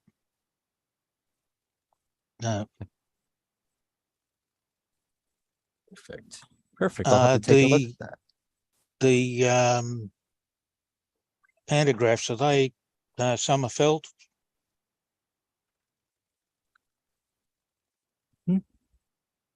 There's a European firm by the name of Sommerfeld, does pantographs for European locomotives. There's another source of possible pantographs for you. Okay, yeah, thank you. No worries. Thank you. Back to lurking.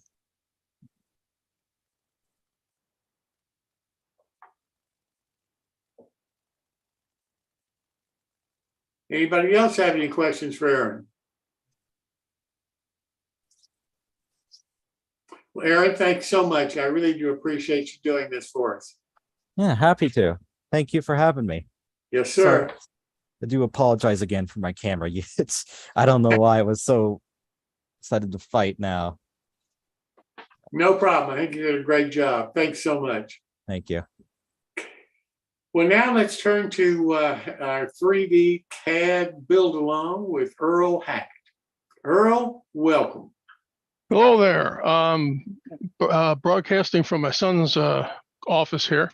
So if you look at my name, it says Chris Hackett, so don't get confused. The last presentation had a little computer failure, and then I got all confused and I picked up the wrong dimensions on the drawings. That was a bit of a mess. So I went back and I corrected all that. If you go back and look at the posted video from that week, it's all fixed, and you'll see how it goes. This week, we're doing the cross braces, and this is by far the most difficult part of the whole thing. But it's nice that it's the last part of the whole thing. The actual amount of time I took to, I always rehearse this myself before I try to show it on NewTracks. It was about an hour and 15 minutes for me to construct these things. That's a little long for one of our segments. So most of it was repetitive stuff that you've seen many times before. So there's no reason for you. I just skipped over all that stuff that you've all seen before. And I made a video of the shortened section. It's still 20 minutes long, but it shows two different methods for accomplishing this task. If you could roll the video, we'll look at it and let's see what we got. Before I get started tonight, during the last presentation, I had a computer failure. That distracted me and errors were made reading some dimensions. These have been corrected and have been posted in the August 11th segment of this series. View that segment before trying to tackle this portion. This is by far the most complex part of the build. I'll show two ways I approached the problem of modeling these braces. There were many attempts that didn't work and I had to back out of them and try again. Thus, there are several points in the video where there are sudden changes in perspective. If I showed all these dead ends, the video would be easily over 2 hours long. This is what I call a shadow part. On the prototype, it's a steel angle brace, but for added strength where it's not easily seen, I'll fill it in, but it still retains the visual appearance of an angle brace. In the lower left of the screen, you'll see a display that shows all the keystrokes as they are entered, something you don't get in a live presentation. For the lower braces, I'll start by creating a surface based on the dimensions taken from the beams to which the braces will be attached.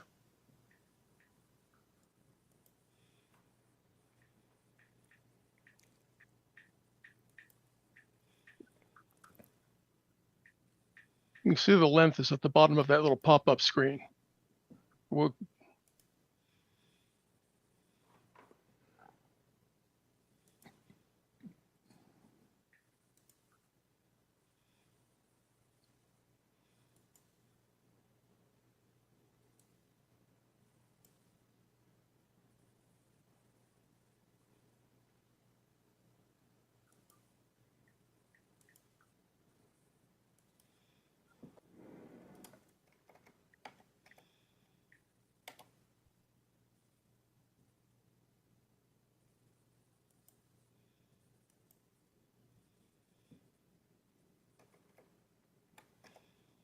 You'll see the method to my madness in a few moments.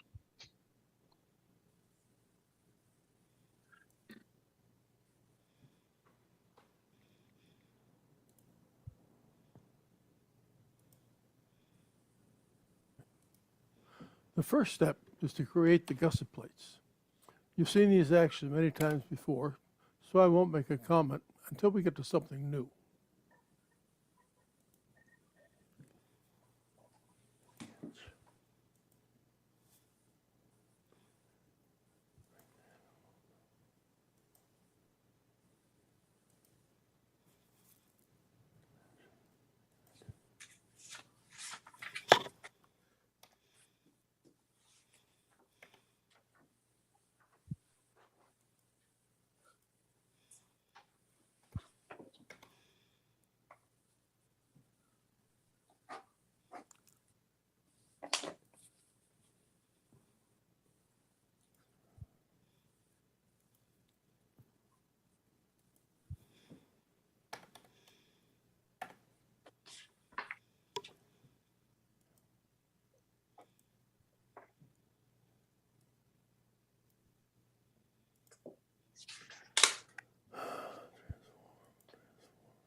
Thicken is a useful tool.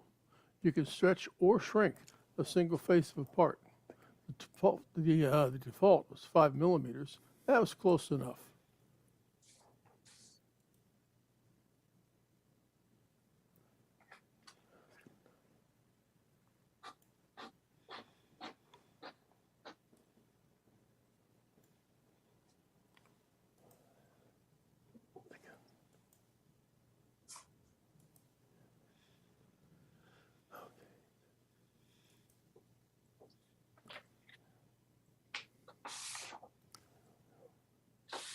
Chamfering a rectangle is a lot easier than drawing the desired outline. You just select an edge and enter how much material you want to remove.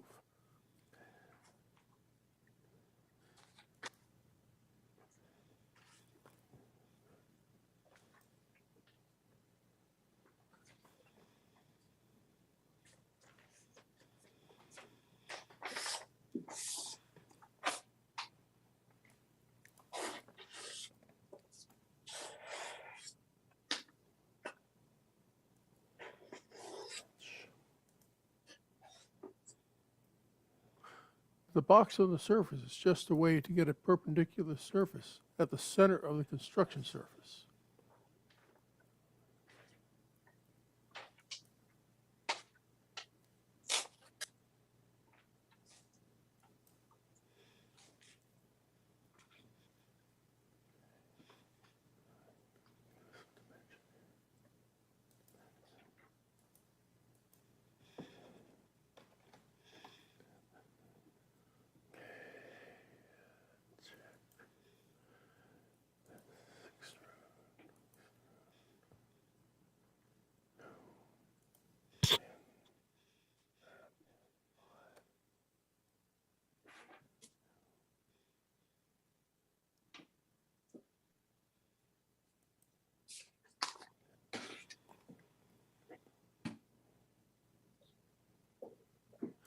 After joining the three parts of the cross brace, I can use the center surface to mirror the brace to create the second brace.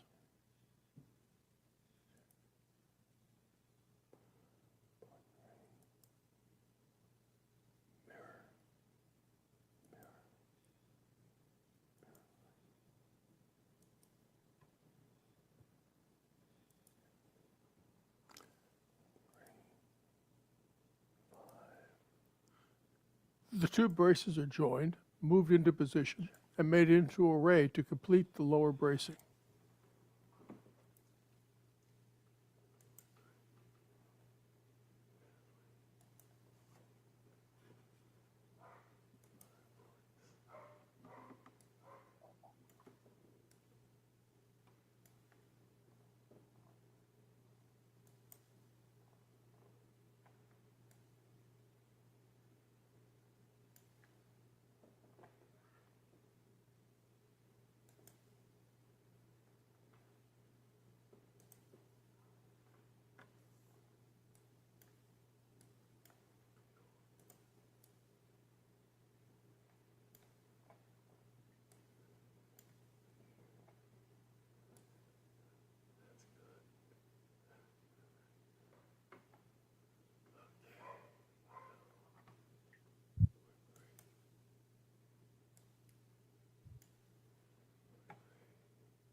I'll make another construction surface to build the upper braces.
Gusset plates are made just like those for the lower braces. To save time, I'll just skip over most of this.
Since the upper braces are concealed under the ties, I'll just use a square section to construct them. I'll create an extra long brace and move it into the center position.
Next, I'll rotate and crop the center brace to form the diagonal brace. The 43.5 angular rotation was determined by trial and error, and it took about 5 times to get it right.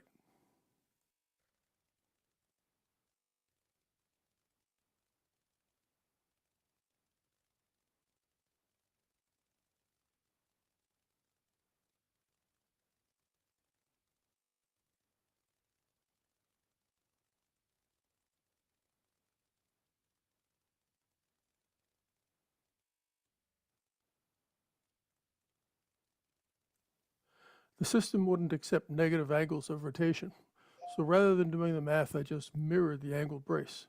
Unfortunately, the only surface I had for the mirror was the side of the central brace, so I had to correct the diagonal brace's position.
I created these upper braces from the top view. So we have to invert them or mirror them so they're facing the right direction for assembly.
Once the top braces are arrayed and joined to the rest of the structure, the bridge is essentially complete.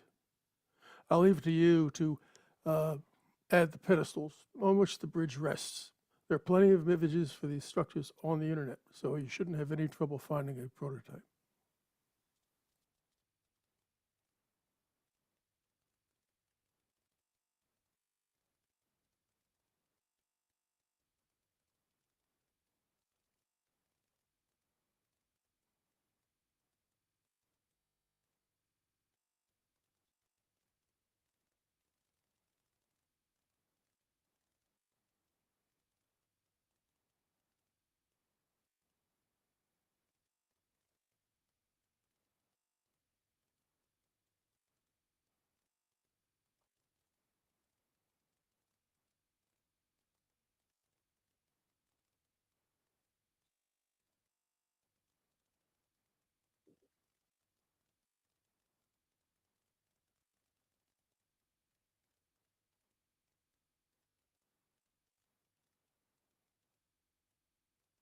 The next and final installment, I'll download the STL file, show how I approach setting a model up for printing, and finally, print the model and clean up the supports.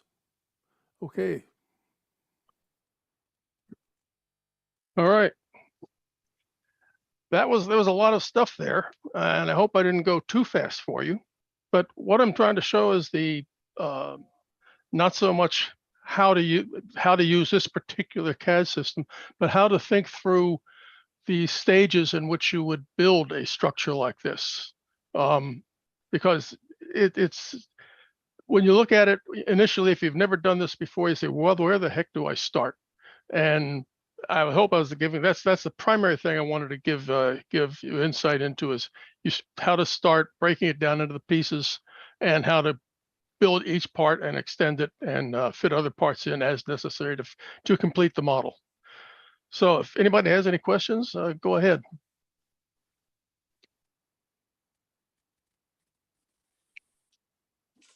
Well, there was a question that a modeler sent in about a model that he was working on, and he ran into a problem and wanted your help with it. He sent an email to you and to me. Okay. So when you get a chance, you might want to answer his email because it doesn't have anything to do with your bridge, but it's a different project that he was working on and needed some help with how to how to design a certain part of it. That's no problem. I'll be glad to talk to him. That's great, and you should have his email. So, if he send an email to me, it'll be on my phone. I'll get on my phone when I get back and send a response. I'm traveling right now. I won't be home for another week, so I can't do any CAD work for him. But so I will, but I will see what we can do and help him by text or whatever. Maybe we can figure that out. That's great. Well, Earl, thanks so very much. We really appreciate it, and see you next time. Okay, very good. Well, now let's turn to Father Ron Walters and his video Phil, if we're ready to run that of the phase, the third segment of In his. part 3 of this service station build, I will show how I created signs for the building, show how I mounted the signs on the building, and I will show how I assembled the building and installed the doors, windows, and trim to the building. I decided that I wanted my service station to be a Phillips 66 service station. They were dominant in my hometown where I grew up. I went to Google Images and typed in vintage Phillips 66 signs. Please be aware that these images are copyrighted and can only be used for personal use. It is illegal to sell them. I downloaded a variety of images to use on the model. I decided to use Paul's drawing for the placement and sizes of many of the signs. Paul had motor oil signs and tire signs on his drawing. Phillips 66 motor oil, at least where I grew up, was the Trop Arctic brand. So I varied the search of Google Images to find vintage Trop Arctic motor oil signs.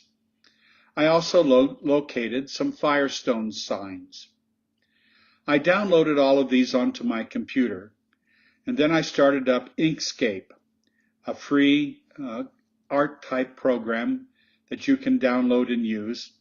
And I began loading images of these images into Inkscape. I went to Paul's drawing and measured the sizes of the different signs on his building. And I used Inkscape then to reduce these images to the correct sizes that I needed for my building. I also created some signs to replace some of Paul's signs on the service station. I thought it might be nice to include signs inviting the motorist to trust the auto repair service at the station. These were very small to fit in the recessed spaces on the garage door. I saved the file and printed the sheet of paper using the best setting on my printer. I did not spray these with a fixative before deciding to mount them because I forgot to do so. I will spray the entire building with a matte fixative spray in the process of weathering the building before applying the alcohol and India ink wash so that the colors don't bleed. The next step is placing the signs on the building. To do so, you have to decide first of all whether the signs will be painted on the sides of the building or mounted in some way on the side of the building.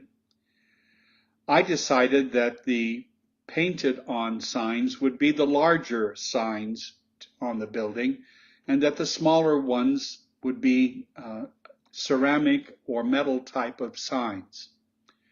To prepare the signs to make them look like they were painted onto the walls, I cut out large sections of the original printed sheet and began sanding the back side of the paper. This takes patience. Don't try to rush the process. I used a standing sponge, as you can see in the photograph. If you look carefully, you will see that one of the two images, the one on the right, is beginning to show through the back side of the paper. The other to the left is only partially showing through. The thinner you can get the paper, the more it will settle down into the textured wall and look painted on. If you wear through the sign in the process of sanding, all is not lost. First of all, you can print another copy of the paper of the signs, and of course, you may wish to leave the tear or the worn through area to make the sign look like it's older and more worn. The smaller signs I decided to glue to index cards using Elmer's Glue-All glue stick. I weighted them down as they dried so that they would remain flat. In this photo, you can see some of the painted on signs already attached to the side walls. You can also see a collection of Vallejo rust paints that I thought I would use to weather these metal signs. However, I decided to use craft paints instead, since the set shown is not cheap, and I want to keep the cost of the kit as inexpensive as possible. I used raw sienna, burnt sienna, and burnt umber to rust the signs. I used a very fine brush to dot on the burnt umber on the sides of the signs where the rust had been for a very long time. I used the raw sienna and burnt sienna with a little water to streak the rust down the signs as though rain has begun to rust them. While on the card, before you cut them out, they don't look like much and they don't look good. But once you cut the signs off the index cards and mount them to the sidewalls, they look very good. Here are all the walls and extra signs that I produced. Some of them have been mounted, some of them are not. And all of the metal signs have been rusted. The walls are ready for assembly into a building. But before assembling the walls, test fit them. Always test fit before gluing. The garage door has the clear plastic mounted behind the door to simulate the windows. The windows and doors will be mounted after the walls have been assembled. Note that trim has been applied around the bathroom doors and around the garage door. I began the assembly by gluing together the wall with the garage door and the back wall. I used squares to make sure that the walls were aligned correctly. You can use the squares on your cutting mat for this, or use metal machinist squares or drafting squares to align the walls. I used the squares on my cutting mat since I was trying to build this building using what someone might have at home. Next, I glued the wall with the bathroom doors to the back wall, again using the squares on my cutting mat. I used the tackiest glue I had to do this, but you can use regular Elmer's glue all. Apply the glue sparingly and hold the walls together until the glue begins to harden before trying to move the building. I have found that gluing one set of two walls together and leaving them alone, once aligned properly, then walking away and doing something else for about a half hour usually lets the glue dry sufficiently before attempting to attach another wall. Make sure that you glue the back wall to the side walls and not the side walls to the back wall. What I mean is that the back wall should fit between the side walls. If you do not do this, when you do the next step of gluing the front walls in place, your building will not be square. Remember, I mentioned that the gabled walls have to fit between the side walls on this model. That was the easy part. Now comes the hard part, gluing the front walls between the side walls. I started with the full front wall. Glue it between the side walls so that the front wall meets the side walls at the corners, as in the photo. Once it is dry, then glue the short front wall in the same way between the front ends of the two side walls. After these had dried, I then tried to put the roof of the filling area between the two front walls. This took some work since the fit was too tight. You can see in the photo that what happened was that it spread the short front wall apart at the front. I ended up sanding the roof of the filling area a bit before it would drop into place.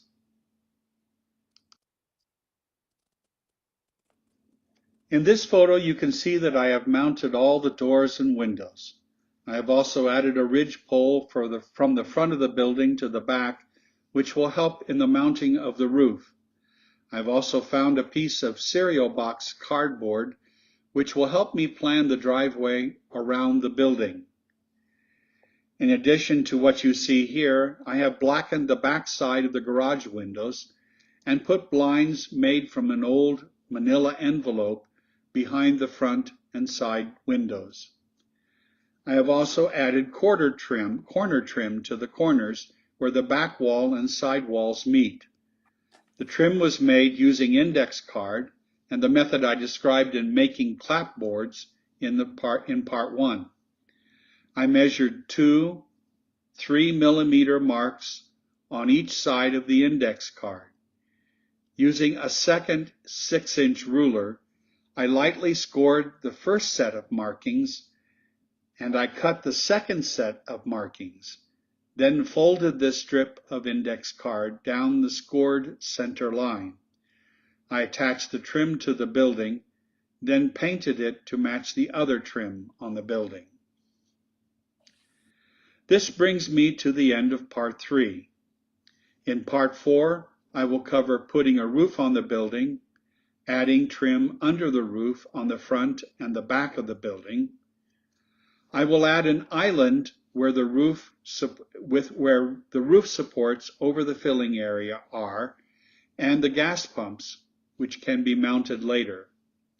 Finally, I will create the driveway around the building, which can be used as a template for mounting the finished product on a layout.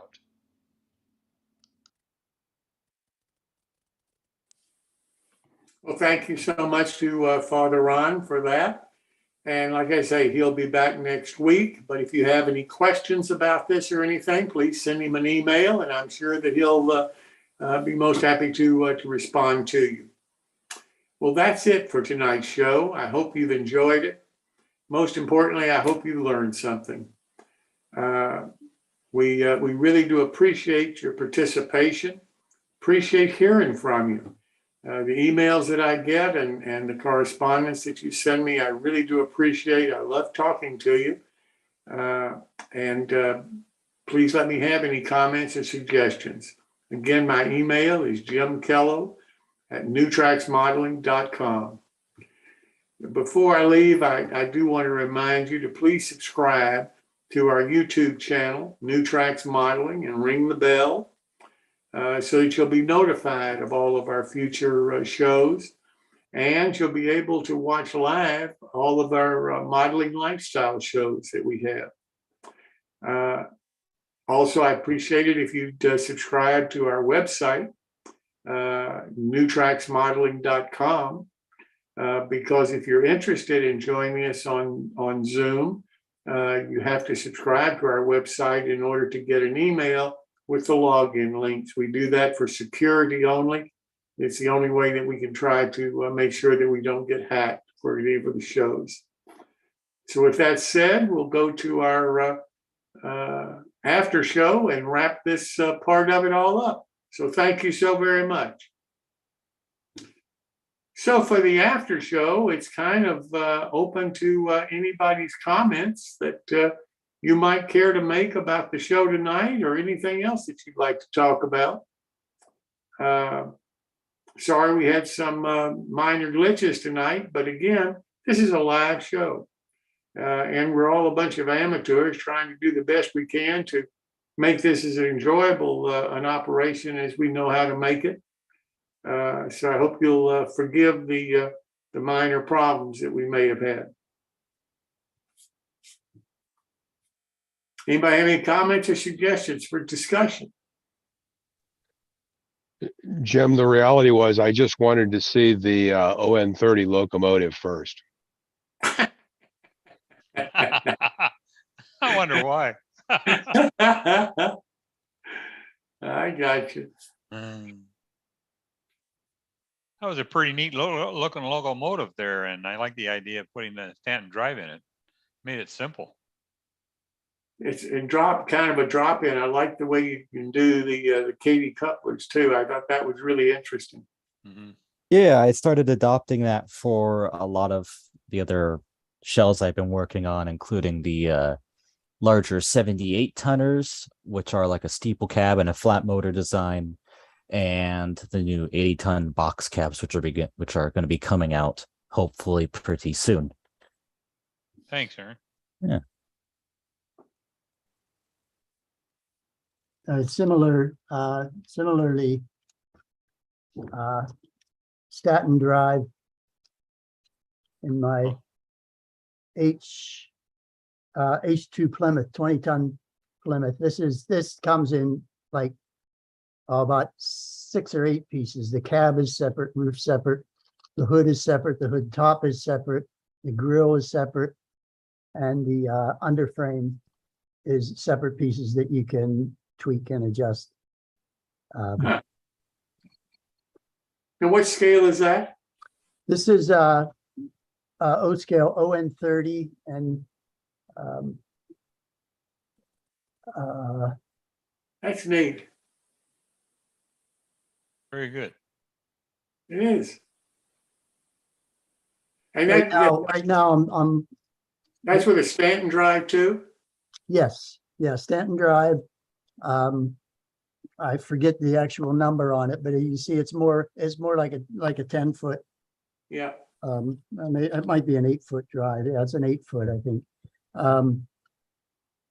But I'm struggling with TCS sound right now. I had everything up and running real well, and Train control system. the keep alive keeps the train moving, but keep alive does not keep the sound going. Every time you go over a switch or something and you get a little glitch, the sound resets. But it keeps and going. but the train keeps going. I pick it up and take it off the track and set it on the ground, and it runs for 15 seconds. Huh. But no sound. So I'm working with TCS on that to see if they have any more suggestions. But Is the company you work with to get those motorized systems, are they hard to deal with? no, not at all. Northwest Short Line has been around for ages. Thing is, they don't stock these because there's 40 or 50 different sizes and styles. Yeah, that's They the whole build problem. them up on order, and they're still pretty quick on it. It's usually, they're usually built within a week. But there's a lot of standard parts that they have, but they just don't. In fact, out of each one of these, there are adjustments. The axle bushings will rotate 90 degrees, and every 90 degrees, it gives a different wheel span. Really? So, but they're not going to build them like that and put 100 of each in stock. They're just build them as they're ordered. Okay.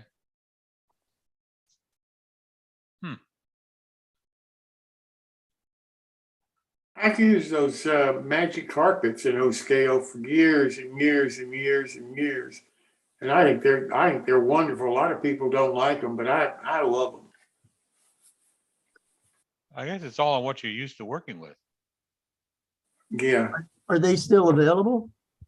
I don't think so. Not right now. Recently, Northwest Short Line was bought by a new owner. Yeah. And they're kind of just getting everything back up. A while back, when I was getting my other batch of Stanton drives, it took a long time because they were actually, at the moment, they were working on getting a new email specifically for dealers. And they were, doing all this stuff, reorganizing all the communications stuff.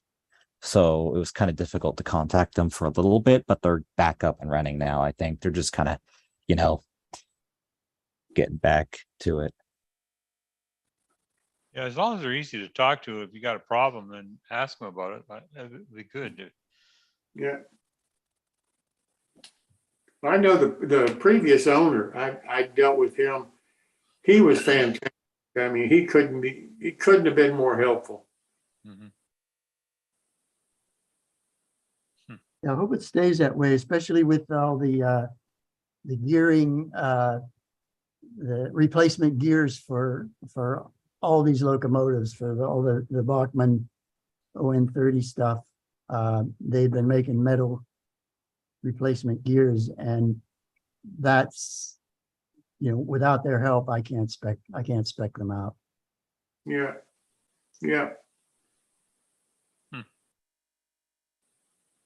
Anybody else doing anything with the Stanton drives?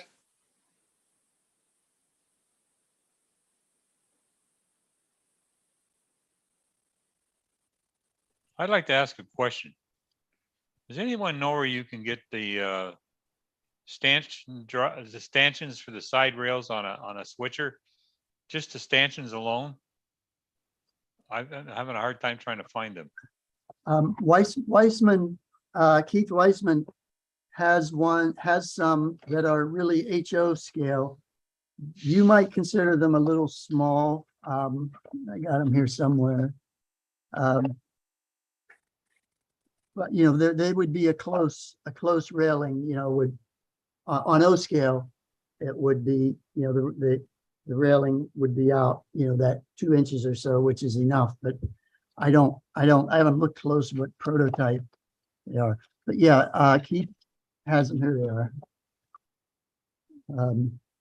You're not going to see much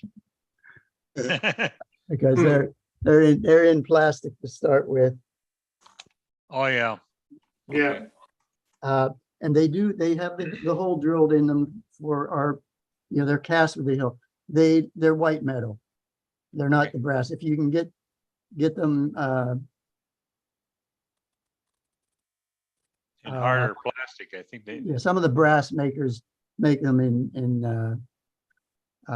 you know, brass detail parts make them.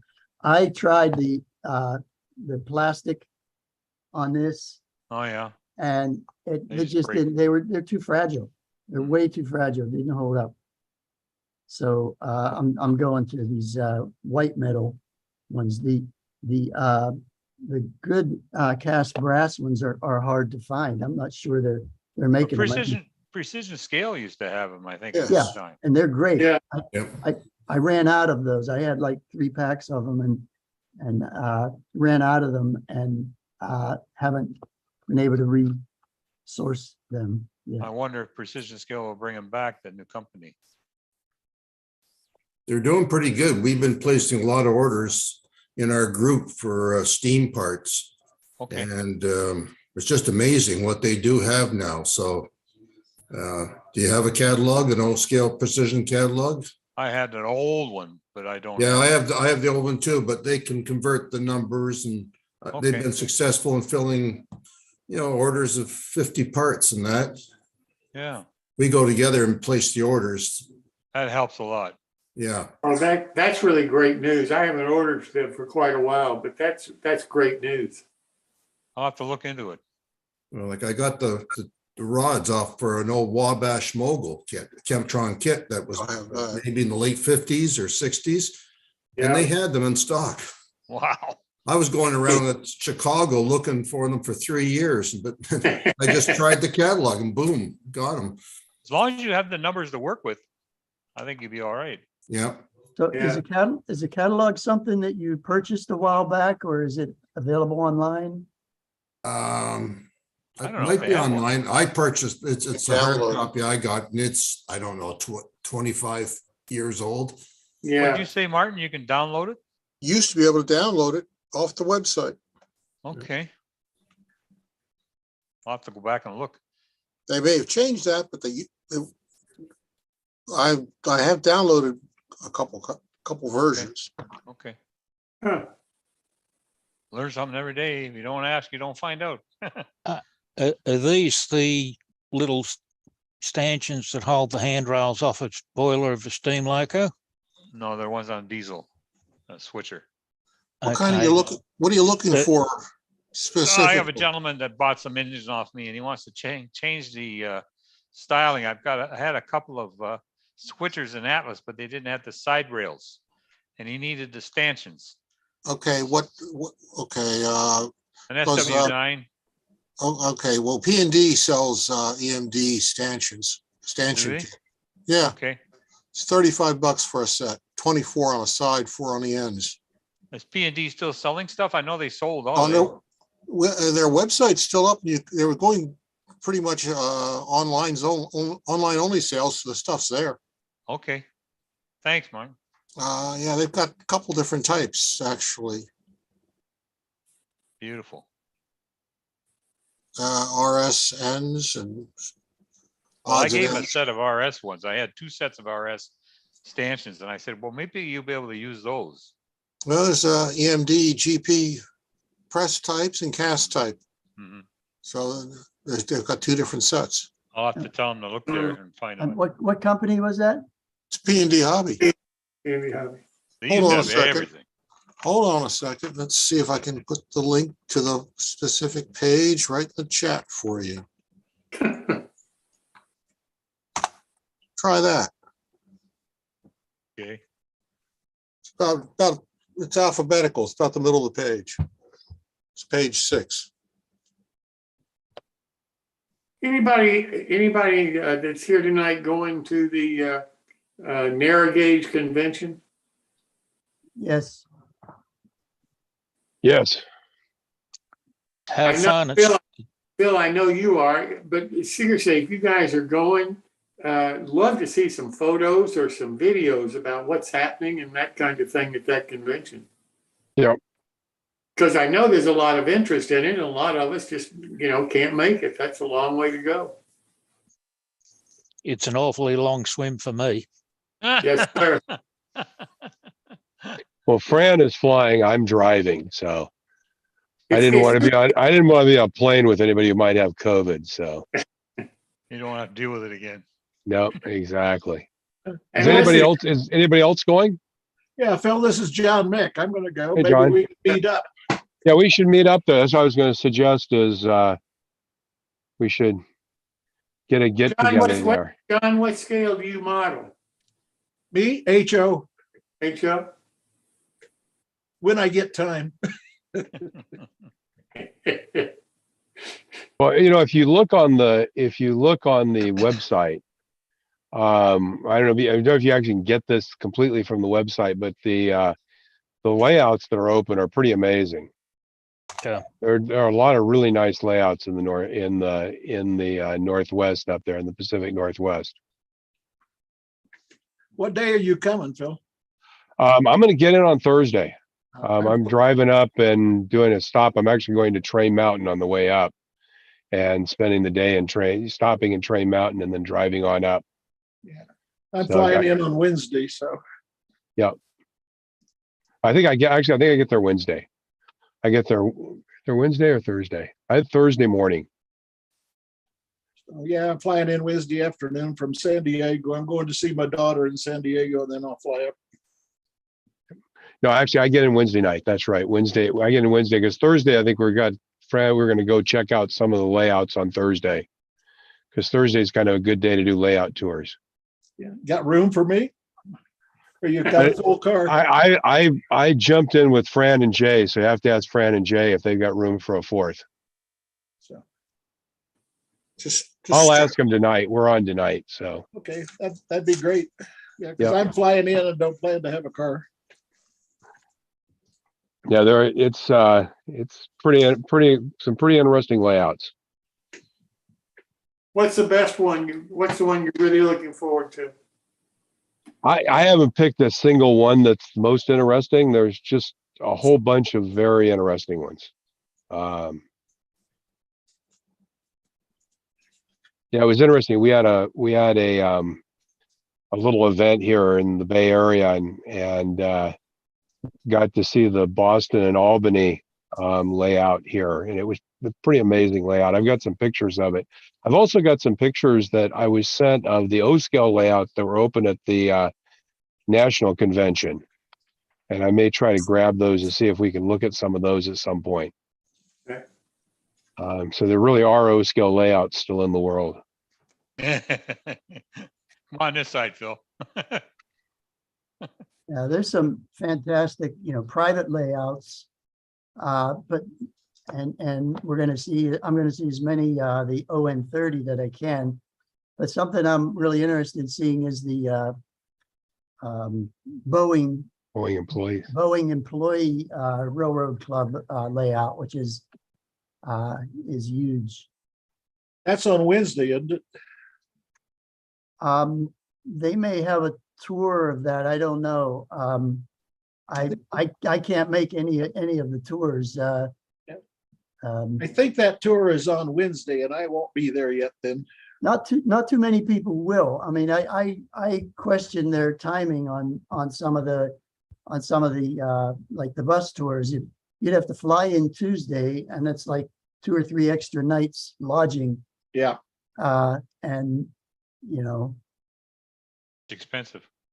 but let's see here. I had planned to meet Ted Becker there, and we were gonna go together and do a bunch of things together. Not happening. Yeah. This I think is actually the first one we're gonna see is the number one. We're gonna It have is? like a 2-hour drive the first day up to Very Whidbey nice. Island. It's up on Whidbey Island, which is, Yeah. It's a 2-hour drive plus a ferry.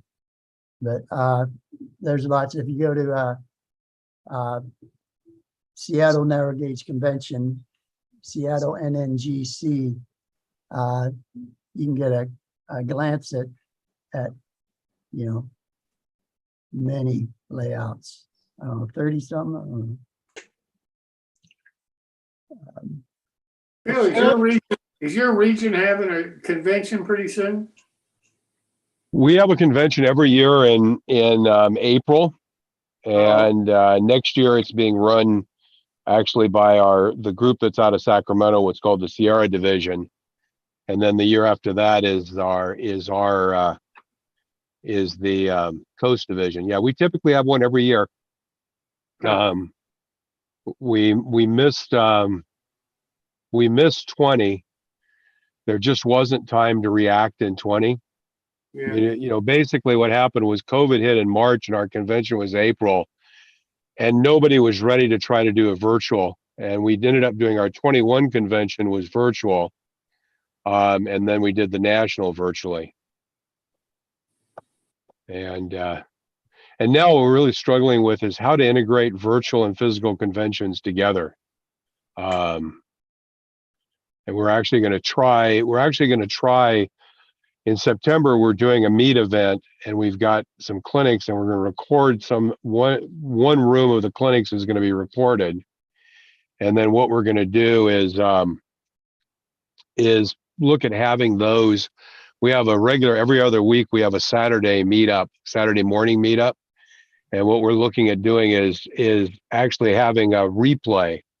So kind of our thinking is, one of the thought process we've had is, rather than trying to do a physical convention or a virtual convention at the same time, record the things at the physical convention that can be done virtually, and then do a replay a couple of weeks later.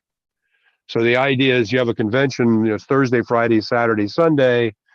You have 3 clinic rooms, you record 2 of those. Maybe you do like a video tour of the contest room, you know, and record that.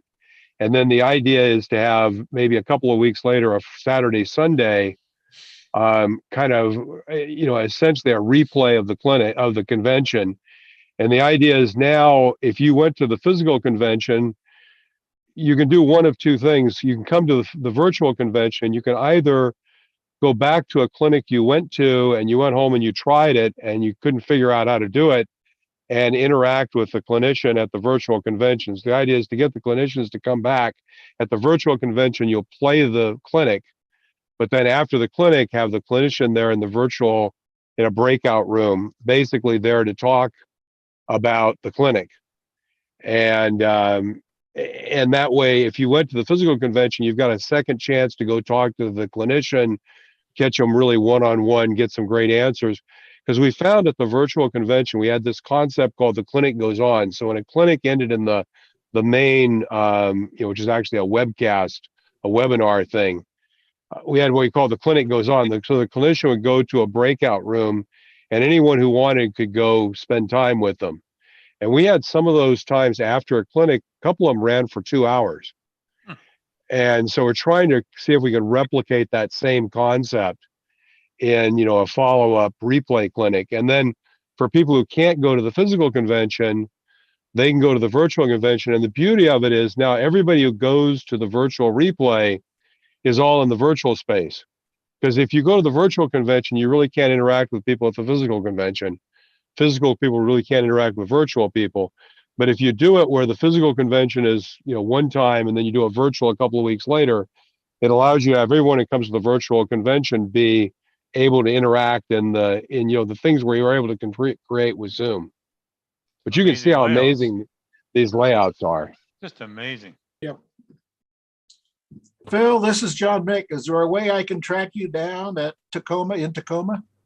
Yeah, I'll send you my my phone number here in the text. Okay.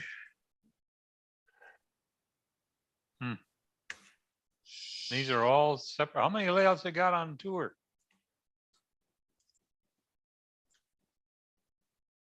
Count.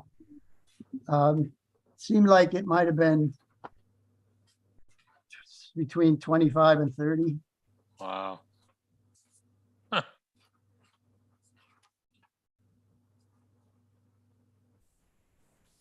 They're all within a They're- certain mile radius, or are they? Yeah, far they apart? are spread out. I mean, some of them, majority of them are less than an hour drive, but some of them are like 2 hours or an hour, hour and a half.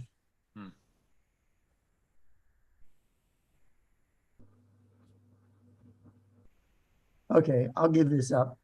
You get the point. Yeah, you do. Seattle narrow gauge, SeattleNNG.com layouts. Narrow gauge. Phil, do you live in Pleasanton? Yeah, in Pleasanton, in the Bay Area. Yep. I used to have family that lived there. Now they've moved over to Mountain House. Yep. You can buy a much larger house in Mountain House. They did. Yep. They're retired now. So. Yeah, the Bay Area is a layering thing, right? You move from the bay where the water is over the hills to where we are, little incremental drop in cost, relative cost, and then you move from here over the next set of hills to Mountain House, and there's another incremental reduction in cost. Yeah, well, I lived in Los Altos Hills for about 20 years. Yep. Yeah. And you probably couldn't afford to move back now. That's the problem. Probably not. Yeah, but I was there just the right time. So. Yep. Anyway, I was there just before. Where are you now, John? I'm in Alpine, Arizona. Alpine, Arizona. Yeah. So I'm out in the middle of nowhere in the White Mountains at 8,400 feet altitude. Gee. Great place to retire, but so. Easy breathing. Yes. No smog. Mm-hmm. About 45 degrees in the morning usually. Wow. We've been getting quite a bit of rain though, so that's good. We need it. So, no. Hey, spent a lot of years in the semiconductor business, doing product definition and defining new products. And involved with microprocessors mostly the whole time. Martin, guys, I'm going to say goodnight, and I'll see you next week. Thanks so much for coming. I'll see you, Jim. See ya. Bye. Martin? Yeah. Did your super get the information I sent him for the tree? Well, if the superintendent did, it would have been me. Okay, well, I sent some pictures to somebody. You must have, okay, you probably sent it to Ernie. And Ernie runs all the Zoom and website stuff. Okay. So he'll write something up and it'll be advertised. Okay, I sent it to him because he had asked for a picture. Yep. And I explained to him what it was about. Strictly No, a clinic. He'll take care of it. It's already scheduled, as you know, and yep. All the link will all go out, a couple of weeks beforehand. And sounds good. Yeah, it's. Hopefully they get something out of it. Well, we'll give them a snap quiz. Yeah. Okay. They'll be graded or go against their graduate, their grade at the end of the their semester. MMR. Yeah. Okay. End of the semester grading. Yeah. Unannounced quiz. There you go. Unannounced quiz. Yeah, there you are. Hey, I had unannounced exams when I was taking chemistry. Oh. 8 o'clock in the morning, you walk in. Surprise! You got an hour exam. Yeah, Have you been studying? Nope. You weren't, well, if you did, you had no problem passing. You That's had no right. problem getting a B or better. Yeah, But if you didn't, you're done. you were dead in the water. Has anyone tried these Eru Japanese drives? No, I Never didn't saw know them they were before. available. Never saw them before. Yeah. The distributors in Australia, I ordered a couple of them there. So they're double. I mean, they're geared really well. They're geared actually better than Northwest Shortline. They But got the another motor, motor on top of the gearing system. That's yeah, it doesn't have the kind of clearance that the Northwest Shortline does. yeah. They You have to appear make to a have, pretty big hole. How do you mount that thing? Yeah. It comes with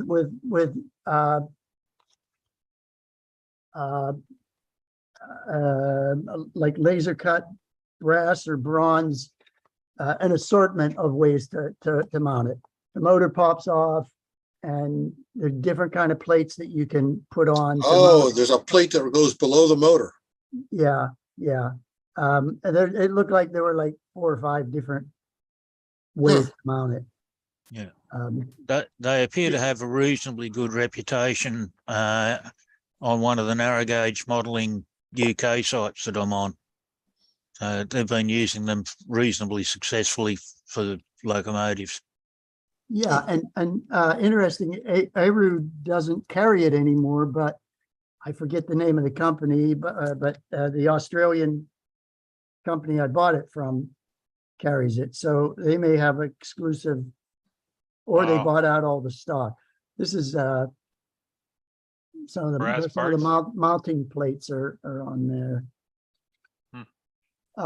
One thing would be great if the guys that are selling this from Australia could get a translation from the Japanese instructions, because it's photos only. You only have the photos to deal with. I was worried that you were going to say you need a translation from Australian. Well, it'd be a double translation. Might be needed. Now. Okay, Gary. John, I'm sorry about that. Oh, man. And remember, I'm narrow-minded as well.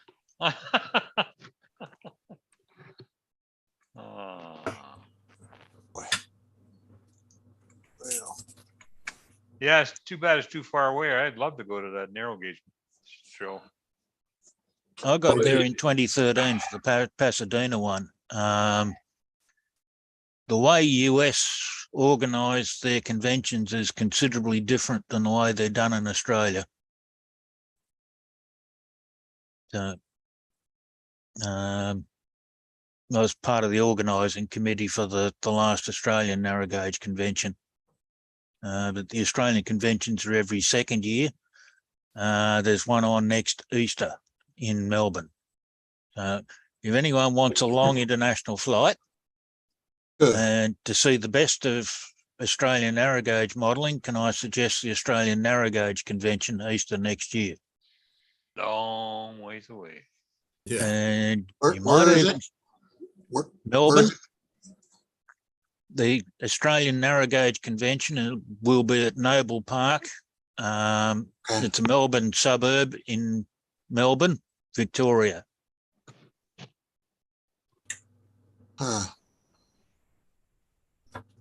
I can feed you the link from their website, Martin. I can do that off list. Yeah, would you please? No, I've got 2 or 3 open invitations to come to Australia and do a lecture tour. No, do a lecture tour, and if I could line them all up together, it would give me a reason to be there for a couple of weeks. Okay. And just remember, Australia is just as big as continental US. Don't expect to do the Barrier Reef, Melbourne, climb the Sydney Harbour Bridge all in the one day. It ain't happening. No. That's why I want several weeks. And hey, if it's several weeks and you make it into New South Wales, I'll offer to go guide for you. That might work too. No, I had several open invitations to give lectures in Australia, but it's never been realistic. Right. Well, I'll feed you the link off list. Yeah, it might work. We'll see. And if you can base it around Easter next year, you'll get the Australian Narrow Gauge Convention as well. There's usually one or two make it from the US, and we've had a couple from Canada. Yeah. They've made it down. So Quite a trip. hey, it's just as long me going the other way, remember? I know that. Really? I don't It's think our about dollar goes as far. Well, your dollar buys 30% more of our dollars. You're kidding. yeah, that's No. about right. That's about what the exchange rate is. Yeah. If I can get better than 70 cents US for one Australian dollar, I'm doing well. Well, ours are Canadian dollar ain't worth much against an American dollar. Yeah. You know, that's kind of a global thing because the euro is at parity with the dollar now. Is it? Yep. Things are going to change, I think. Yeah, it might change to our advantage if that war gets any worse. Well, As winter nobody wants it. approaches and they start running out of gas. That's going to be the interesting one. I find it interesting that the Germans have got some real problems now because they're just about out of water in the Rhine. It's been a massive drought over there. So a lot of their coal, oil, chemical traffic moves by water on the Rhine. Yep. The Rhine's down to 1.5 meters in places. So it's 4'6" deep before you bottom out. It's putting a hell of a crimp in the barge traffic, which means a lot of stuff has either got to go by road or by rail. So the German railway system's being incredibly squeezed at present to move as much stuff as it can. Yeah. So I was there in 2018 when they had another drought. The river cruise I was supposed to do was supposed to start out in Budapest and wind up in Amsterdam. Well, we made it almost out of Austria, and then we got bussed from Austria to Koblenz in Germany, basically, and did the rest of the cruise downstream of Koblenz. The narrow, or the bit that's causing the real problem is near Koblenz, just upstream, and it's down. They expect it to be 1.5 meters within the next week, which will kill all barge traffic because you can't put enough cargo on the barge to make it worthwhile running the engines upstream. Yeah. Could ask Texas to get some of that Yeah, water they got. I heard they're down to like 25% loads on the barges. Yeah, they were at 25% when we were there in 2018. And it's incredible the amount of traffic on that river. It really is. Quite often you'll have 5 barges in a line or in sight before you hit the next bend. So you're just continually running past barge after barge after barge. The amount of stuff they move on the river is a real eye-opener. And the same thing's happening in China too. Yeah. Yeah, I heard they're in trouble with their water as well. Yeah. Oh, and they've had temperatures that are, you know, in the hundreds, and not a place where there's a lot of AC. Has Lake Mead well, got any better?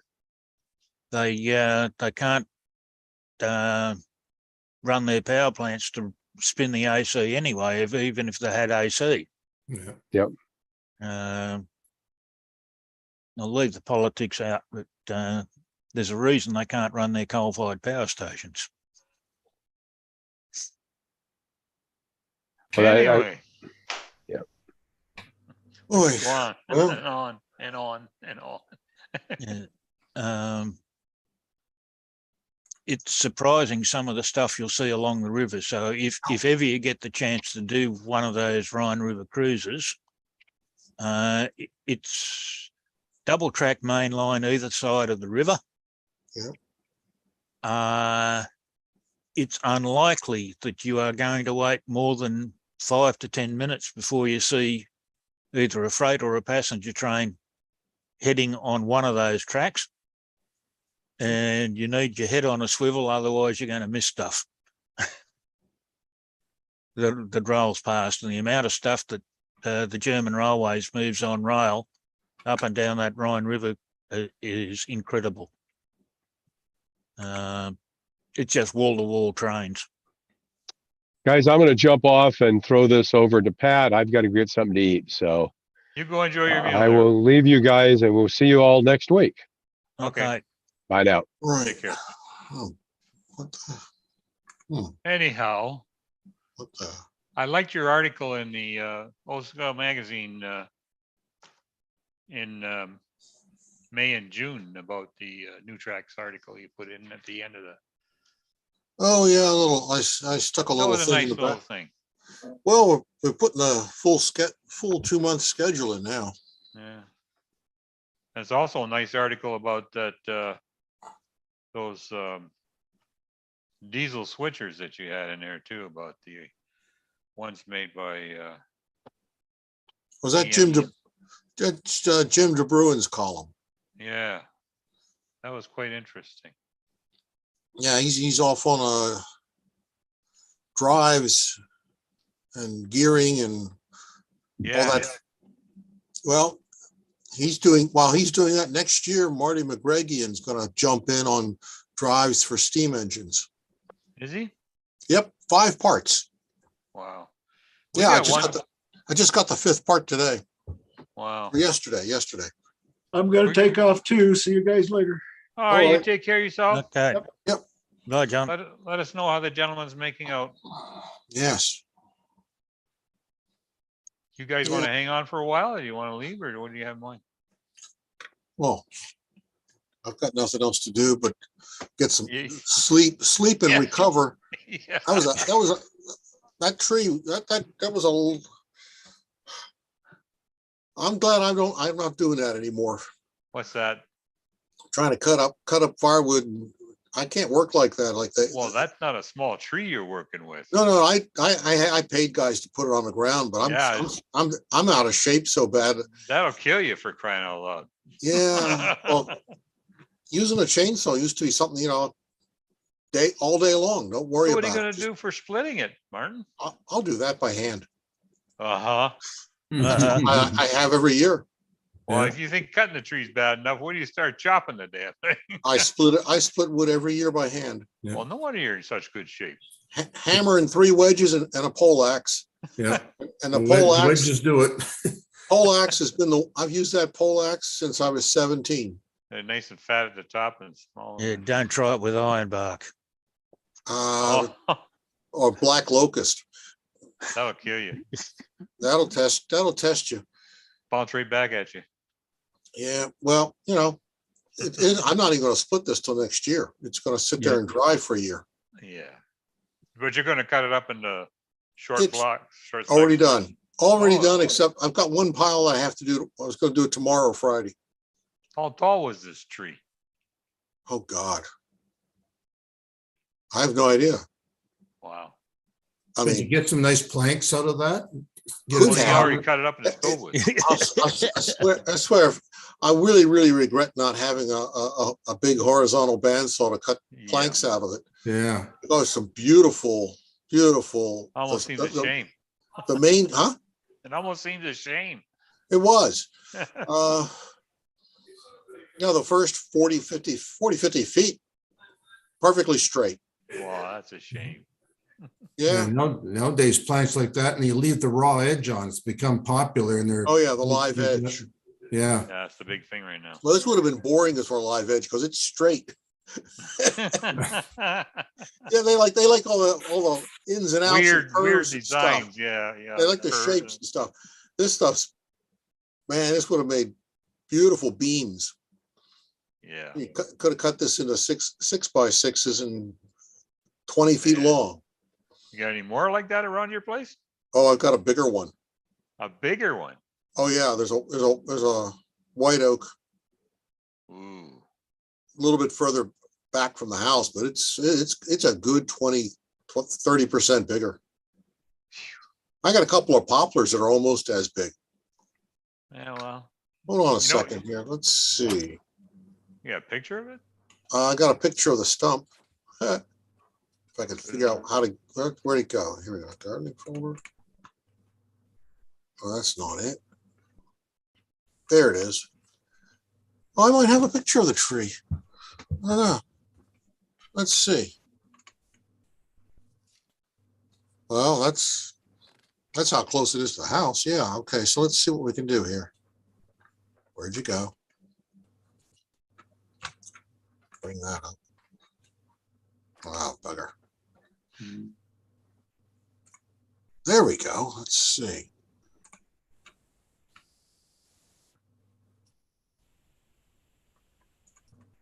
How's that?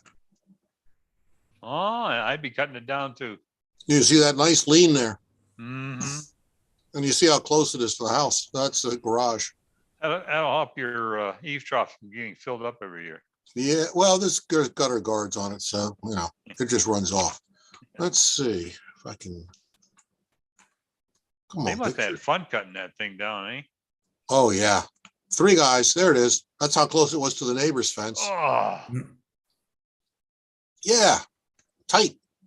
So they took out this sweet gum. oh yeah. So it's all open behind. There's a whole open area back here where I normally have firewood stashed. Big area back there in between. Yeah, you can see there's one of the poplars. Poplars are fairly popular. That one's 20 feet back from the oaks. That's a big poplar. Wow.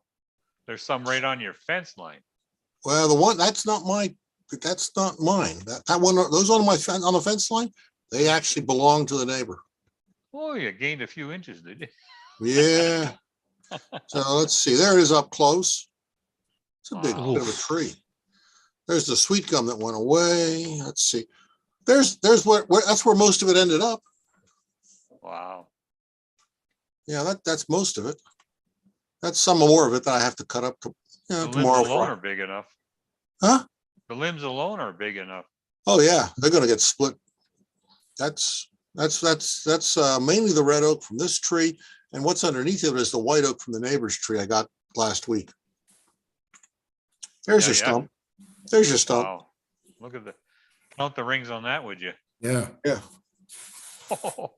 Cross section of that, just above that would be nice for furniture. A I was just table, or- thinking tabletop, eh, Larry? I thought about asking them to cut me a 4-inch slice, but But the only problem with that is you got to seal it.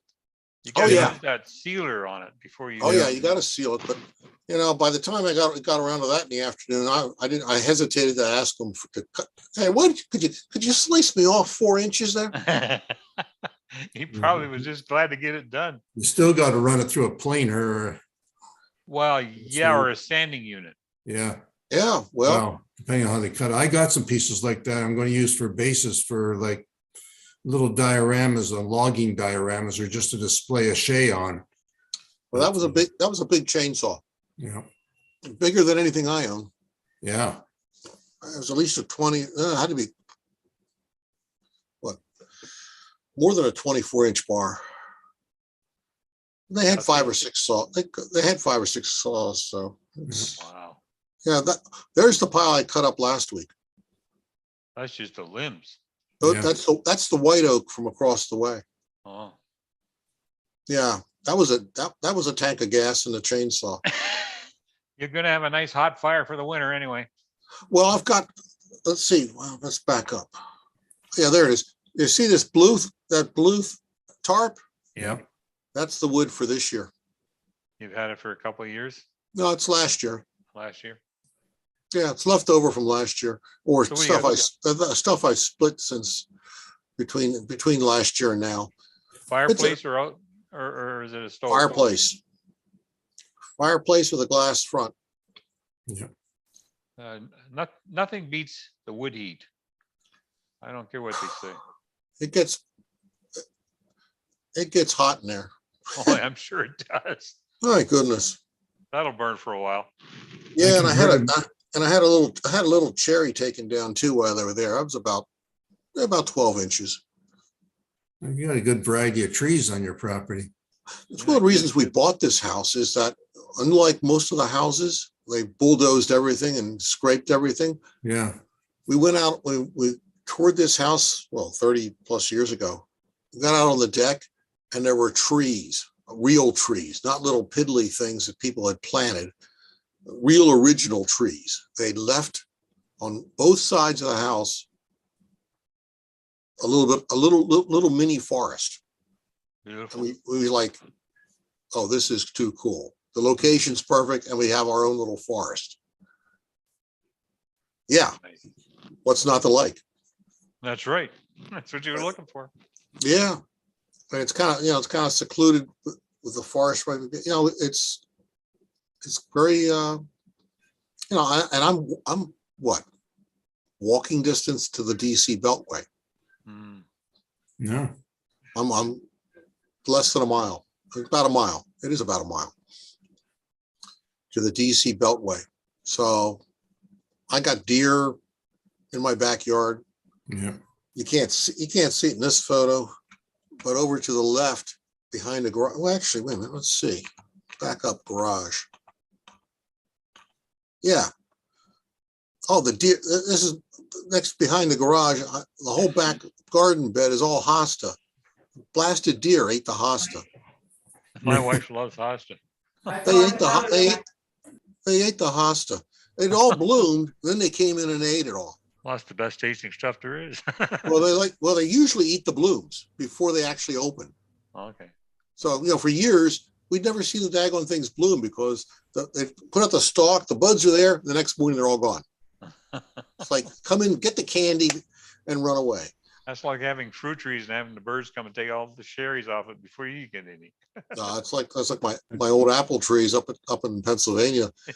Anything under 10 feet belong to the deer. Yep. We got grapevines over the top of our waterfalls and that, but we've never had any of them before they get ripe enough for us to eat. All the little raccoons and everything else takes them, the birds. Free meal. Yep. And we have deer here right in the city. I'm right in not the heart of Toronto. I'm but close enough to downtown, and we got deer. There's deer signs on their major streets. Oh yeah. For crossing. We got deer. We got all the small varmints. We got foxes. We have foxes all over the place. There's apparently an epidemic of foxes in the DC area. I had a fox in the backyard about 3 weeks ago. I had my daughter here and they were on the back deck, and it was just after dark, and out came a fox, and we have a bird bath. We had a long, dry, hot spell, and he was so thirsty, he was getting up onto the bird bath to have a drink with us only about 25 feet away. Yep. Normally you would really watch something like that because you don't know. Yeah, I was thinking about rabies right away. Yeah, exactly. Yeah, there were actually people bit by foxes near down by the Capitol in DC that did test, and they got the fox. They did test positive for rabies. You'll have to go through the whole shot mechanism. Yeah, well, it's not as horrible as it used to be, but it's a lot simpler than it used to be. But still, yeah, it's we've got our own little. Only Eden, they call it. Garden of Eden. Yeah, it's nice. Don't look like you have a lot of grass to worry about. Takes me 45 minutes to mow front and back. But yeah, but that's, I did it, was it Monday? Mowed it Monday. No, sorry, Sunday. I mowed it Sunday. Drained 3 batteries.